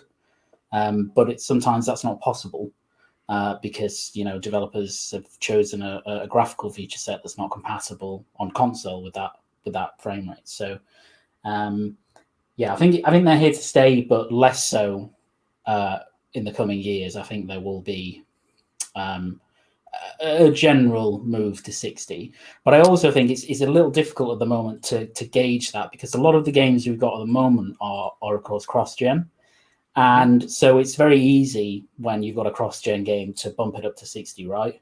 It's not something that's built from the ground up that's really going to demand a great deal from the consoles that are in that are in circulation. It will be interesting to see, the type of games I'm really interested to see what they do are stuff like, like Naughty Dog's next game. Like will they, built from the ground up on PS5, will they continue with just a 30 FPS game? Will they give you an option? I know something like Ratchet and Clank, for example, that's going to have options. So that's going to be interesting. Things like Hellblade 2, right? They've really made a kind of a big fuss about the visual feature set of that game, how technically demanding it will be. It's going to be built from the ground up for Series X and S. On console, will it have a 60 FPS, option, or will it be 60 FPS as default? I don't know. So I think those are the type of games those kind of narrative, big graphical kind of trendsetters. Those are the ones I'm interested to see. And I think if those start coming out with modes, then I think for sure 30 FPS will be kind of slowly dwindling as the generation goes on. So this is the sort of strange thing for me. And I think the example that we have in this day and age is probably the medium that runs at 30 frames a second on the Series X. Now, I'm almost positive that perhaps a little bit further down the line, if they have any appetite to, they could release a patch where it does run at 60. That game can run at 60. Obviously, you would have to knock back some of the settings. I know it is technically demanding but I ran it on my PC at 60 frames a second, and I think my PC is probably a fairly equivalent spec to the Series X, so I can't really see why it couldn't run there. But do you think devs, do you think, I guess this is the essence of my real question, do you think devs' mindset will actually shift from visuals over to frames at some point during this generation, now that we have the hardware to run it? No, I don't, and the reason for that is that it's frames don't sell a game. The first thing you see when you see a game is how does it look. And while that's the case, and you can talk about, and obviously Xbox did this a lot, which I think is good. They when they were coming into this generation, they were talking a lot about a lot of the differences with this gen is how games feel, and they were specifically referencing stuff like frames, right? How smooth it feels. But you can't sell that to people. Whenever Sony or Microsoft show off that, take Halo for example, right? Nobody came out of the Halo showcase thinking, oh well, it looked really smooth. Like the first thing you saw was like, okay, this looks not really that good. That's a good example for what we were expecting, and it's commendable that 343 of obviously starting with 5, they transformed their engine to prioritize 60 FPS, which is super important for first-person shooters.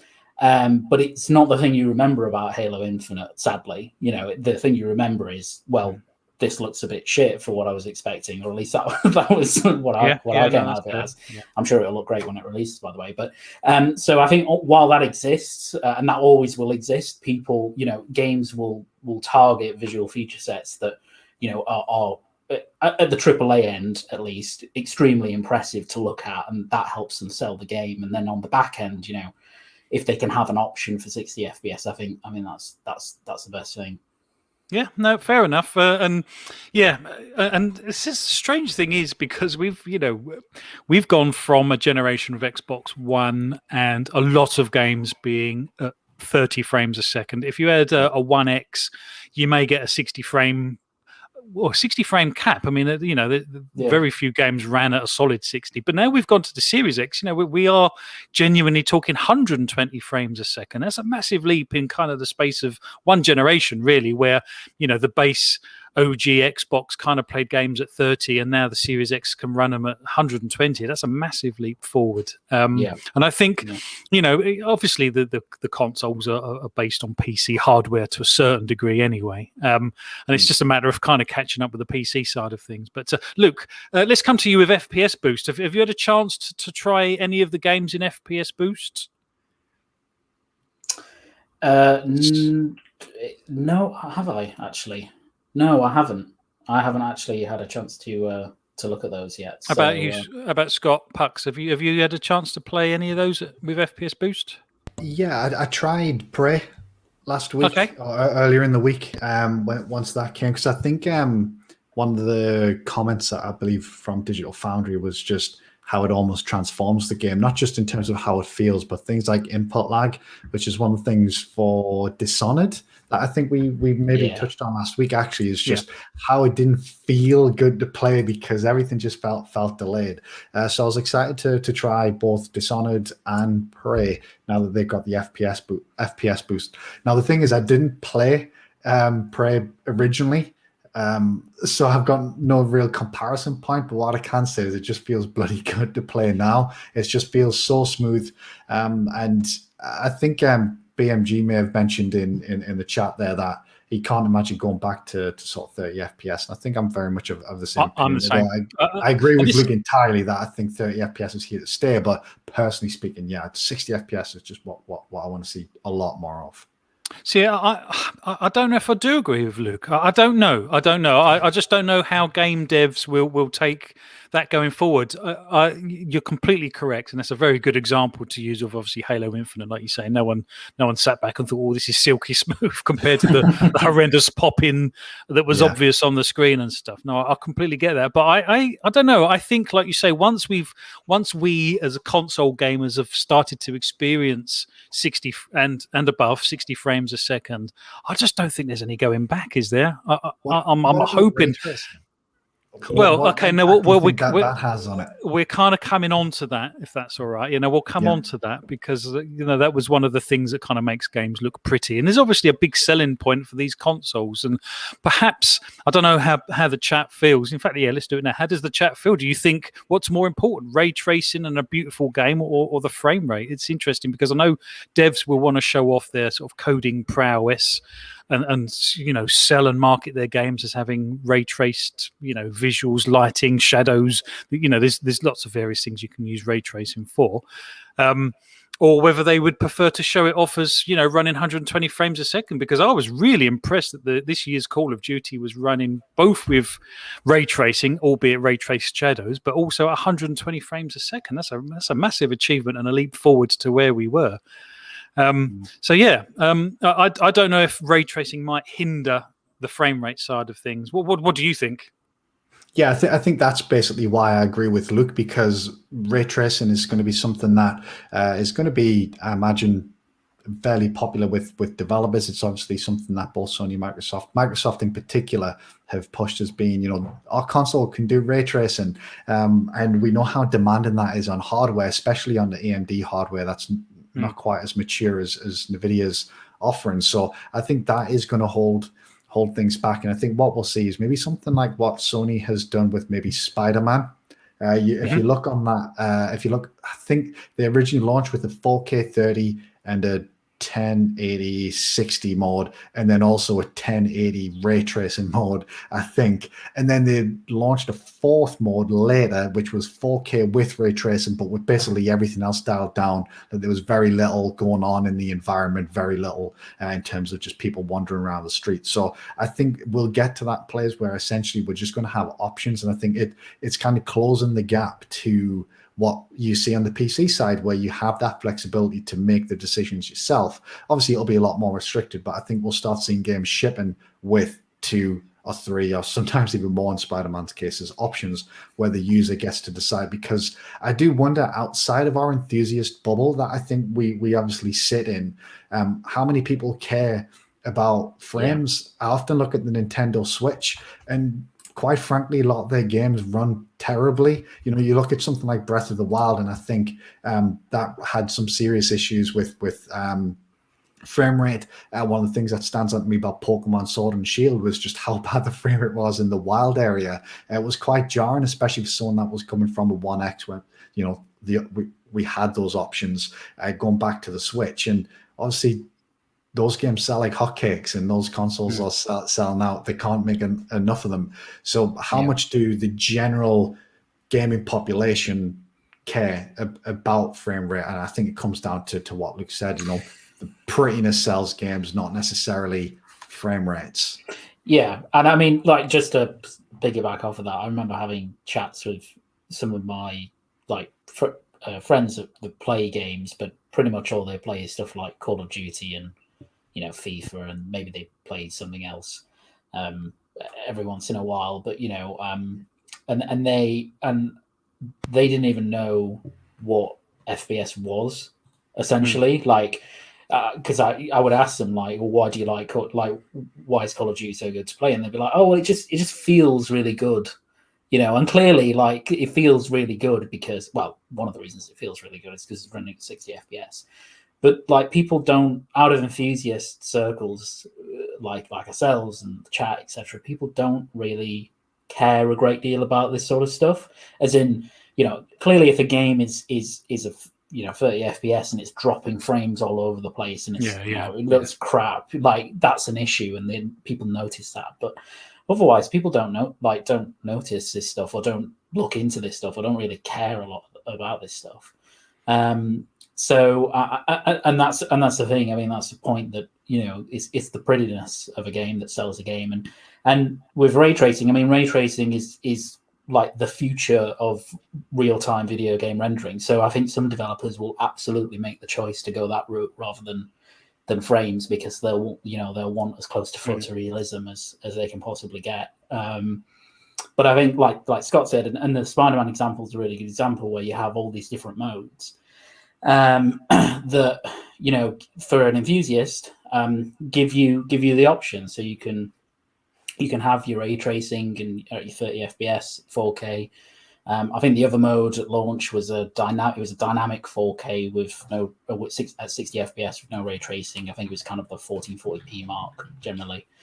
Demon Souls was another game like that, 4K 30 or a 1440p 60 FPS one. And I think as long as games start to just introduce those options going forward, which I think they will do, then everybody can be happy then, and we don't have to have this, we don't have to think, we've got to choose between, X, Y, or Z.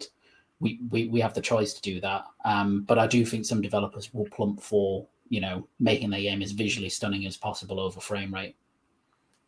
Yeah, no, I completely agree. I guess I don't want to, but but this makes me wonder if this is what Phil Spencer was talking about when he says about the feel of the game and stuff. Perhaps he was just putting it in layman's terms for people like you say that don't perhaps quite understand the frames per second and stuff. They would understand the language of perhaps how the game feels, but not necessarily perhaps the technical aspects of frames per second and things like that. And also, Stubbs raised quite a good point: is that obviously not everyone's got 120 hertz. 144 hertz TV stroke monitor, but virtually everyone's TV will be able to play 60 hertz.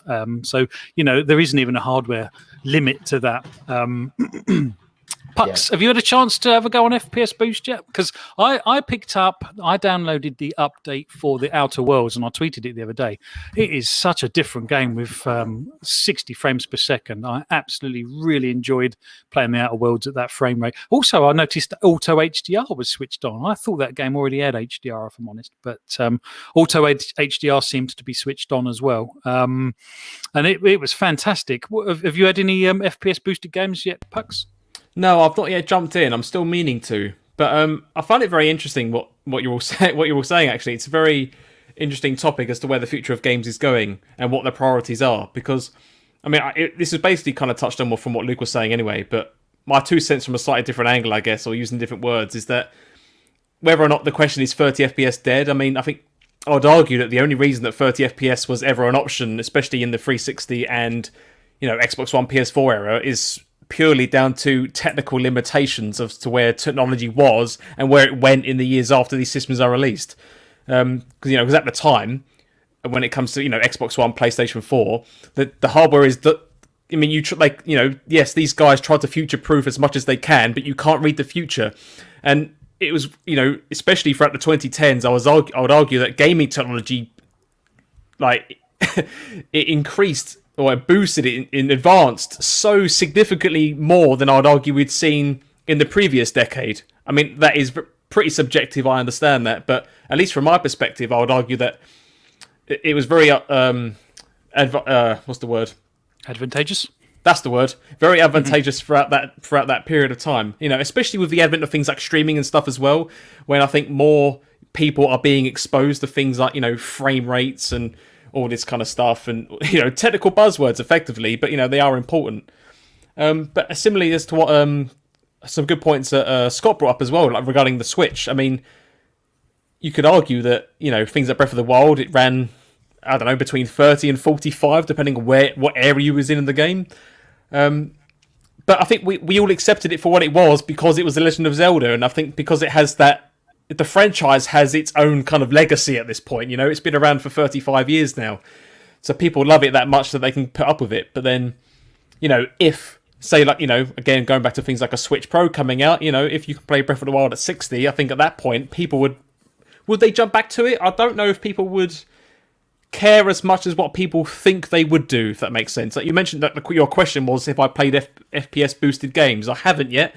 I'm looking forward to trying them out. And again, as has been mentioned on the panel about, Digital Foundry comments have mentioned that it's a whole new game, and I'm not saying it's not, but I don't think people necessarily remember games just because, oh, I like that game, but it only ran at 30, because, that's all you had at the time. And that's, the memories are there and you love it. Like, I remember playing Oblivion back on the 360.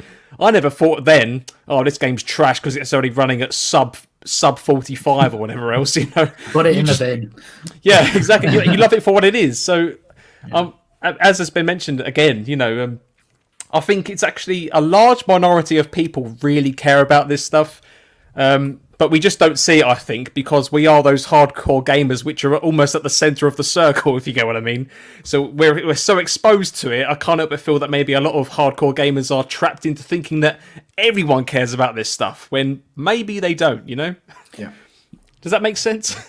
Yeah, It absolutely makes sense, but I think it will be, Xbox's mission to make people, or to try and educate people to kind of care about it, because it's it's an extra marketing thing for them and for PlayStation as well. But And just to add to that, I guess, because you also mentioned about is 30 here to stay. I mean, again, it does come down to technical limitation, but hardware-wise, I think we're pretty much there now, especially with the Series X and PlayStation 5. I mean, they're we all know now that hardware-wise, they're not their own custom-made devices running on PowerPC chips like back in the day. Like, these are running on, I mean, yes, they're custom-made to some degree, but they're pretty much running bog standard PC parts, and you're developing for PC effectively and just optimizing for the specific features of that hardware. So it's only things like the Switch where you have to consider it solely from a technical limitation point of view, but as soon as the hardware reaches the level that it can run it, then yeah, sure, 30 FPS doesn't need to be a thing, because games will be able to run at 60 perfectly fine. yeah, that's true, and all games should be scalable. Boom! Welcome to the chat, my friend. How are you? Hey, gentlemen. Hey, thanks so much for the link. I was sitting here doing preparing for this week's shows. Got Monday and Tuesdays locked and loaded. Nice, Show notes have been written. Thumbnails have been done, and I was saying, let me pop in and see my some of my favorite mates on their show. And I heard you talking about the FPS boost, and I said, you know what? I got 10 or 15 minutes. Let me jump in here and give my opinion, because I have played several of them. What's your take? What's your take on them? Well, in fact, let's start off. What have you played first? What Okay, the two games. Well, I actually a total of three. The first one was not a part of the FPS boost because it wasn't done by Bethesda. I tried. Oh my God, I'm having brain fart. The space one that went to 60 FPS. That's Worlds, yeah. Outer Worlds, yeah. I've been playing fantastic. that, and I got to tell you, as someone that ran through the first DLC in the game promptly, I thoroughly enjoyed it. I didn't care it was in 30, but after playing it at 60, it would be hard to go back. That's the same thing I said about the Division 2. Like, I did not really care about 30 FPS at 4K until I played it at 60, and then I was like, you know what? This is what Colt, this is what Dealer, this is what plenty of these, gameplay professionals have been saying for a while. Even Randall Thor has been talking 60, FPS on these games standard, and I was like, yeah, but I'm kind of like a graphics whore kind of a guy, and I don't really need it. You know something? I got a chance to play Prey, which I only put maybe about 2 hours into. And then I stopped to go play something else. I went back to it, and I could not believe how well it ran at 60. Listen, I'll put it to this way. If you don't, the one thing about this is you don't have to use it if you don't want to, right? It's there for you to enjoy. Like, for instance, many of the games today give you a choice. If you're someone that wants to see this stuff in 4K, and they give you a 30 FPS option, you can do that. But I gotta tell you, even if you haven't played a game in a while, like you were saying, that you don't really recall complaining about Oblivion running at 19 frames per second, right? None of us did, right? No one cared. But if you were to go back now and play it on old school way and then play it on new school way, it would be you'd be like, yeah, listen, I'm glad there's options. Isn't it strange how we've been conditioned as console players to playing at these lower frame rates, and we just accepted it for years? It's bizarre. Well, you know what? I've never been a PC guy, so like you, it's always been standard fare for me. Like, I've never played on PC. Have I gamed on PC a couple of times? Of course, like everybody, but it's just never, even if I had a $3,000 rig sitting right here, right now, I would probably never play on it, because I'd rather sit down and play on my nice, comfortable, puffy leather couch with my 65-inch TV that I bought with all the bells and whistles. Yeah, well, like I say, this whole topic and conversation has just been kind of around. I mean, we have had the conversations around sort of PC, and they've enjoyed this kind of thing for a long time. But like you say, now we've moved into this 60 frame per second era. I just don't think game devs will ever really want to select and go back to 30, because I don't think we as players will kind of want that, to be honest. I think that as these systems are not even a year old, right? And I understand that, like for instance, Microsoft sent out their dev kits late, as opposed to Sony, who sent them out significantly early, because they were waiting on the RDNA 2 full set, right? Yeah. I think that, like anything, once these devs have maybe 2, even 3 years under their belts with these consoles, I think that 60 at 4K is going to be standard. Like, you're going to find that more often than not. It's when you start getting into the 90 and the 120, because remember, even the Series S can go as high as 120. So where I think standard is going to become, what we used to say 34K. I think 64K is going to become the standard. I think that after that, you're going to start seeing that, okay, I'm going to probably play at, let's say, 1880p, but I'm going to play at 120 frames per second. At that point, I would be willing to give up the 4K for double the resolution. Yeah. No, absolutely. Pucks, where did we get up to in the chat? Just quickly, did we? We've got quite a bit to catch up on. Actually, we got quite involved and into ourselves. I think. No, absolutely. I'll go through these. So, Shizna Elite, in my opinion, 60 FPS should be minimum in any game. Just feels much smoother, and I'm console only. Baldman Gamer says, I've come from the OG Xbox One to the Series X, and after playing games at 60, I can't go back to 30 as I find it looks and plays awful, in my opinion. And they also say, you don't realise how better and smoother it is until you experience it. Bit off topic here, but very important. Chaos Sente's got back to us and said that if anyone is interested in joining his Halo Club, you can find it on Xbox. It's called Halo MCC Achievement Club. There are about 30 members strong right now. Yeah, so he's about 90-something% the way through of completing the Halo MCC achievements boom, which is 7,500, I think. Yeah, and that's not easy. That's listen. All I want to say is this: yesterday's match was it was fantastic. You guys really, you put us over the knee with the paddle for sure, no doubt about that. but I do have to say, thoroughly looking at this footage, playing in the tournament, numerous matches that we've had, it is time to move on, man. I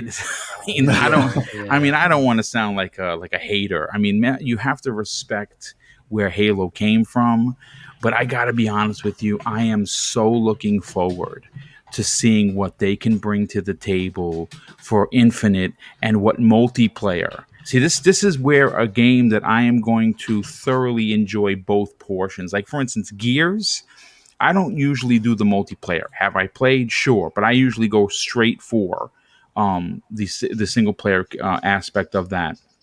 Whereas Halo, I will definitely be spending a significant amount of time in both the single player and the multiplayer. And I cannot wait to see, like I said, I would love to see a lot of these maps return, just done in a way where they're modernized. I mean, not being able to sprint 90% of the time was awful.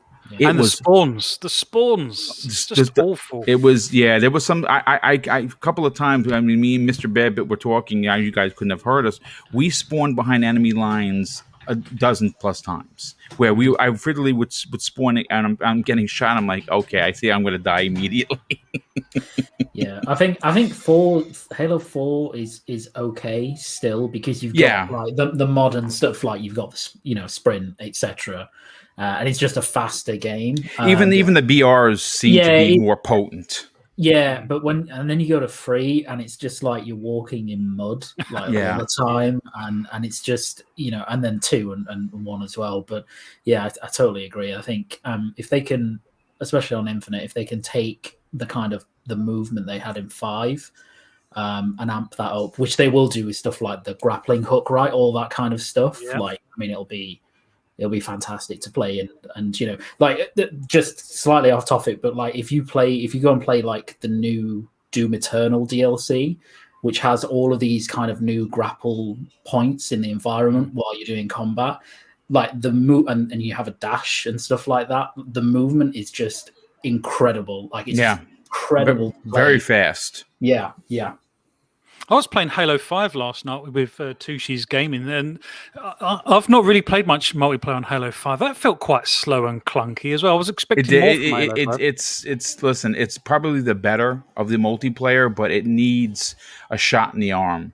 Yeah, it does. I mean, like, for instance, it's funny you were talking about playing online games. I have been really knee-deep in Titanfall 2, and the movement is rocket fast. Like, I haven't played in a while. I mean, I used to hit top spot almost every game. Like, I have thousands of pictures of me getting first.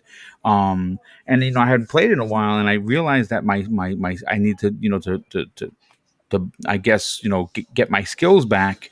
And I started coming in first, second, third again. But I will tell you, though, if you compare, like, even like just Halo 5 to Titanfall 2, what a difference.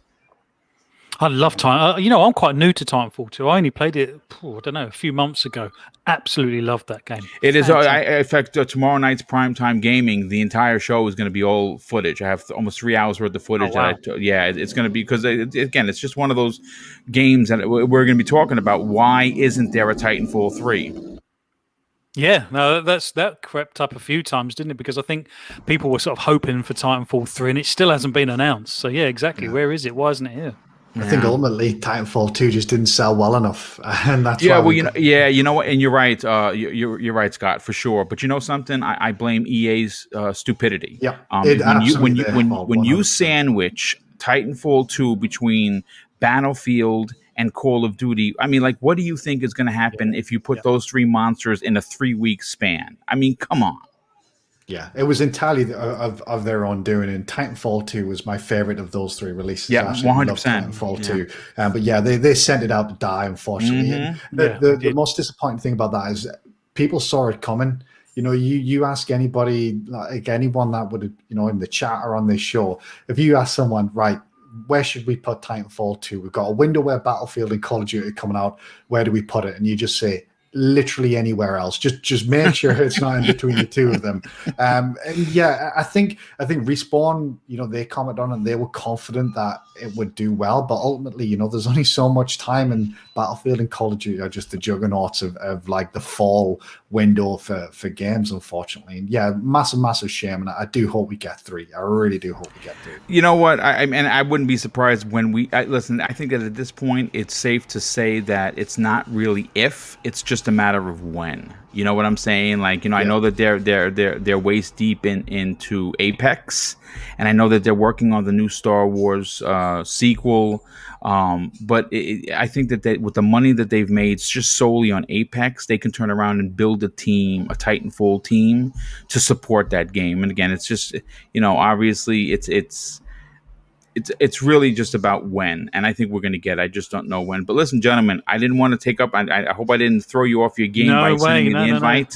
No, you're welcome anytime, my friend. I was just going to talk to you about this map, man. You nearly clobbered us on this map. We came close at the end. It was I think that when you got the last kill, it was really we were down to. I think it wound up being 50-49. Like, we literally just missed it. You know what? You guys were all holed up in your base there, and we just could not get to, because we all knew you had shotguns. It's like, what are we going to do? And Luca came up with the idea, said, well, let's just rush them. Let's go in there and rush them, because I think we only needed 1 kill. And we went in there, and you guys just wiped us all out. Yeah, my idea was bombing with a power drain, and then like most of us are going to die, but I was hoping we'd just get the 1 kill we needed. And instead what happened is we all bombed in, we all got power drained, and we all died. So I tell you, it was a lot of fun. At the end of the day, really, that's what it was about. And I cannot wait to see what you guys do against Ainsley and his team. Going to be watching that next week. Very much looking forward to it. But listen, gentlemen, thank you again for the invite. And of course, I'll be reaching out to you guys to see if I can get you on the some upcoming shows. Anytime, my friend. Awesome. We love your shows. Yeah, absolutely. All right, gentlemen. Have a great night, and thanks again. Thank you. Take care. Cheers. Take care. Later. Well, always nice to have a surprise guest, especially of one of Boom's caliber. And obviously, the day after we had this fantastic competition, win or lose come the final. I personally have had such a fantastic time in this. And it's been so nice to know that so many of our sort of co-Xbox podcasters like Tushi and Stubbs and Wandering Dutch's team, and some new ones like Xbox Live Party Podcast. I didn't even know they existed, in all honesty, but they're very much on my radar, and it's fantastic to just get to know these people, and we're all part of the same fantastic community, so it's absolutely great. Puxley, I'm conscious we didn't kind of finish off the comments. No, it's quite all right. I mean, the more we talk, the more outdated these are becoming. Yeah, so. No, that's fine. No, I know this was about FPS boost, so let's just, let's do the people that have. Yeah, I'll go from the just decent thing. Yeah. Before I do, just remember that the original comment that kicked all that off was about Kea Santi's achievement club. So if you want to check that out on Xbox, go to the club section and look for Halo MCC Achievement Club, quote unquote, and you can check out their journey there. FPS Boost, yeah, Fun Speculation says FPS Boost is amazing. They've gone back to finish Far Cry 4. Okay. Stubbs Gaming has said most gamers will only see 60 FPS as most can't afford 120 FPS TVs yet. Second comment to follow that up was, I know people underestimate how many people have 4K TVs, and that I still have a 1080p TV. Even with the Series X, it still looks great. Yeah, no, absolutely, and there's nothing wrong with it. In fact, the new monitor I bought is a 1080p monitor, and I absolutely love it. I think it's fantastic. So yeah, 1080p is still very much a fantastic standard. And to be honest, don't be under the illusion. Even if you've got a decent rig, if you're after frames per second, then knocking it down to 1080p, even on a decent PC rig, there's no shame in that, just to get you extra frames per second. So yeah, that's a very workable resolution. Definitely. Absolutely. Another one here from Malesko, who says, dipped into Skyrim with FPS boost. So good, they say. Baldman Gamer, if the choice is between 4K 30 or 60, locked, I'd always choose 60. Another one here from Shizno Elite, who says, graphics can be pretty in a still image, but nothing beats the smooth look of 60 FPS in my opinion. Plus, I don't play screenshots, I play games in motion. Yeah, that's a valid point. Yeah, absolutely, I'll get that. And the final one I have here from Indie Gamer, who says, some games are okay at 60 FPS, depends on the type of game, but in general, 60 FPS plus for me. Now, I think I put that one in there for indie. And what intrigues me is I'm hoping and think that actually indie devs might have much more scope to squeeze more frames per second out of their games if the game warrants it, obviously. So 12 minutes, does 12 minutes need to be 120 frames a second? Probably not. But I think it would benefit from being 60 frames a second, particularly. And, let's not be under any illusion. Indie games are probably easier on the system than some big AAA games and stuff. So you'd like to think they'd be able to squeeze that extra performance out of there. And I would also just quickly add that having played 120 frames a second, things like Call of Duty, Gears, and I think Borderlands 3 has got 120 frames as well. The leap from 60 to 120 is nowhere near the leap from 30 to 60. Nowhere near. You can really feel the difference from 30 to 60, but 60 to 120, you can notice it if you really look, but it's not that. It doesn't change the feel of the game, I don't think. Not perhaps for consoles. You might have a different opinion on that, Luke, because obviously you've been a PC gamer for a little while. It tends to. It definitely does more on PC than it does console, because if you're playing keyboard and mouse, as in mouse, really. That's true, because you can whip it left and right as fast as you can move your hand, whereas on controller, it will just move as fast as your sensitivity settings, I guess. Yeah, exactly. So like I've been playing Doom Eternal recently, as people have probably seen, and I'm playing that at 120, and I did dip down in anticipation of this very topic actually to 60 to see how it felt, and it felt completely dreadful. But that's on PC with keyboard and mouse. You're absolutely right. On console, when you've got a controller and you're going from 60 to 120 FPS, you just don't notice it as much. There is a difference, but it's nowhere near, as you say. I noticed it when I noticed it on Borderlands 3 when when I went up to sort of a sharp edge. I think it was like the edge of a poster, and kind of looked left and right very quickly, because you can actually flick between 60 and 120 frames, 20 seconds actually in game without having to restart the game, because lots of games you have to restart. So in there you can just do it in a menu, and you can notice the difference. But it's a little bit like Digital Foundry. You have to really go looking for it to notice the difference. So this is why I think 60 frames a second is kind of the sweet spot, and where indie title or indie devs and certainly most AAA games should probably be aiming. But have we caught up, Pucks? Just one more. I've been corrected. Sorry. Apparently, I misread the Indie Gamers comment. Apparently, I said some games are okay at 60, when really Indie Gamers said some games are okay at 30. Depends on the type of game, but in general, 60 FPS. Yeah, there's a lot of Slay. Scott's been playing Slay the Spire. Does that need to be at 120 frames a second? No. Does it need to be at 60? No. Yeah. So it's fair point. Fair point. So apologies, Indy. Hopefully that's all corrected now. And last one here that I've just seen from Kaasante, who says Microsoft knows where people play. That's why they made the Series S. The loud hardcore mock it, but the members are on their side. No, I absolutely agree, and I think the and we did an entire topic of this, and I think it was actually called this. I think the Series S is Microsoft's Trojan horse for the perhaps Nintendo / PlayStation market that are kind of more fence sitters than the hardcore PlayStation Nintendo fans. Just an entry point into the Microsoft ecosystem, and more importantly, Game Pass, obviously for them, for an affordable machine that does an adequate and in some regards a fantastic job at what it does, especially for the price point. So I think that wraps up the show, gentlemen. Yep, that is comments all wrapped up as well. Fantastic. We've just coming up to the 2-hour mark. We are 20 seconds away from the 2-hour mark. So I like to be punctual. I've absolutely loved today's show. It's been fantastic. I love the game footage that we've been playing. I love the topics. The chat has been phenomenal. We had Boom pop in and join the show. What a great show. Absolutely loved it. Luke, thank you for being here, my friend. It's always a pleasure. Like I said, I say this every week, multi-platform gamer. Really enjoy your input and your experience and knowledge, my friend. So how are you feeling about the final? You think we're going to do it? I wouldn't go that far, but I'm reasonably confident we'll give it a good go. We will do our best, and ultimately, I think if you'd have asked any of us going into this if we take a final spot, we'd have snatched your hand off.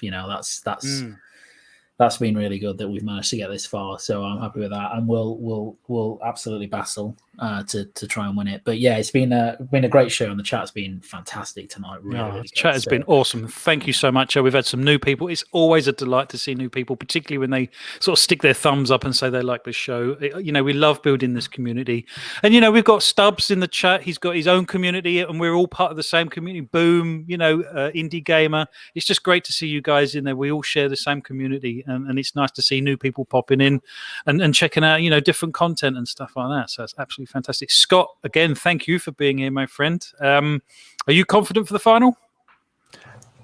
Oh, confident is probably stretching a little bit. I'm looking forward to it. I think we're gonna give it a really good shot and hopefully give them a good run for the money. As Luke mentioned, if you'd offered us the final at the beginning, I think we would have snapped their hands off. I think absolutely. What's been great about this tournament, if anything, is obviously we've been on the show a number of times in the past, but this tournament has given us an opportunity to play together and play against other podcasts, and that's been fantastic. We or at least myself, I hadn't played with you guys online prior to this tournament, so we're getting used to each other, just playing together as well, and that's been great to see. And obviously speaking to and meeting a lot of the guys that we've played against over the past couple of weeks been awesome. So regardless of how next week goes, obviously I hope we win it. I'll be doing everything I can to help us do that. It's been awesome, and the show tonight, I think the show's been fantastic. The chat's been on fire. Love chatting obviously with you guys anytime I get the opportunity to. So thank you very much. Absolutely. And I think someone asked earlier in the show, whether we do sort of daily content and stuff. Now, I treated myself to an Elgato card, so I can actually now record and stream Series X footage and stuff like that. And I have an envisage a vision that that we'll probably do a little bit more live streaming with us four playing games. I'd love us to play things like Battlefield and stuff like that. I think that would be just great for us to sort of interact with each other, live stream. It'd be great if anyone in the chat wants to watch, come along and comment. But also I think it'd be great for us to get together and perhaps just take on a different podcast again for a one-off. I am no good at Gears, so we'll go and find someone to play a game of Gears with, multiplayer, and we'll stream it and go from there. Because, like I say, it all helps build the community, and it involves doing what we love best, playing Xbox games and games in general. So, absolutely, Puxley. Thank you for looking after the chat. You've had a bit of a show tonight, haven't you? Keeping up with the chat. There's been so much rolling in. It's fantastic. I love it when the chat does that. Yeah, definitely. I mean, Scott said it right there. I mean, chat's been on absolute fire tonight. And you know what? Even though it's a bit more to kind of just make sure I'm reading things right and managing it and reading things out correctly, because I do make mistakes. Sorry again, Indy, but it's all good fun. It's all part of it. I think and I we'll love let you it, off. So. Yeah. Indy's a fraud anyway, we've established tonight. So I wouldn't worry about that, Pucks. Yeah. I have been asked, actually. I've just seen in the chat asking, when is the finals? Do we have a date and time for this yet?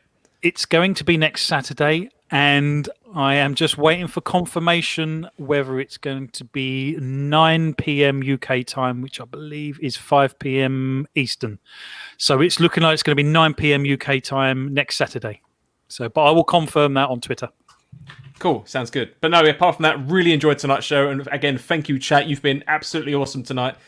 Thanks a lot. Appreciate your support. And one last thing, I guess, is I think this time last week, we was thanking you all for your support for 700 subs. And, a lot of you asked us about how you can help support us and monetize all that kind of stuff. And we revealed that to do that, we need to reach 1,000. And already, I mean, we're up 39 already. We're almost at 740 in a week. So again, thank you all very much for your support. And we hope you enjoy this content. Simple as that, I think. Fantastic. Just Tuku Nagula says, just a suggestion, any chance we can have a show 3 times a week instead of the one?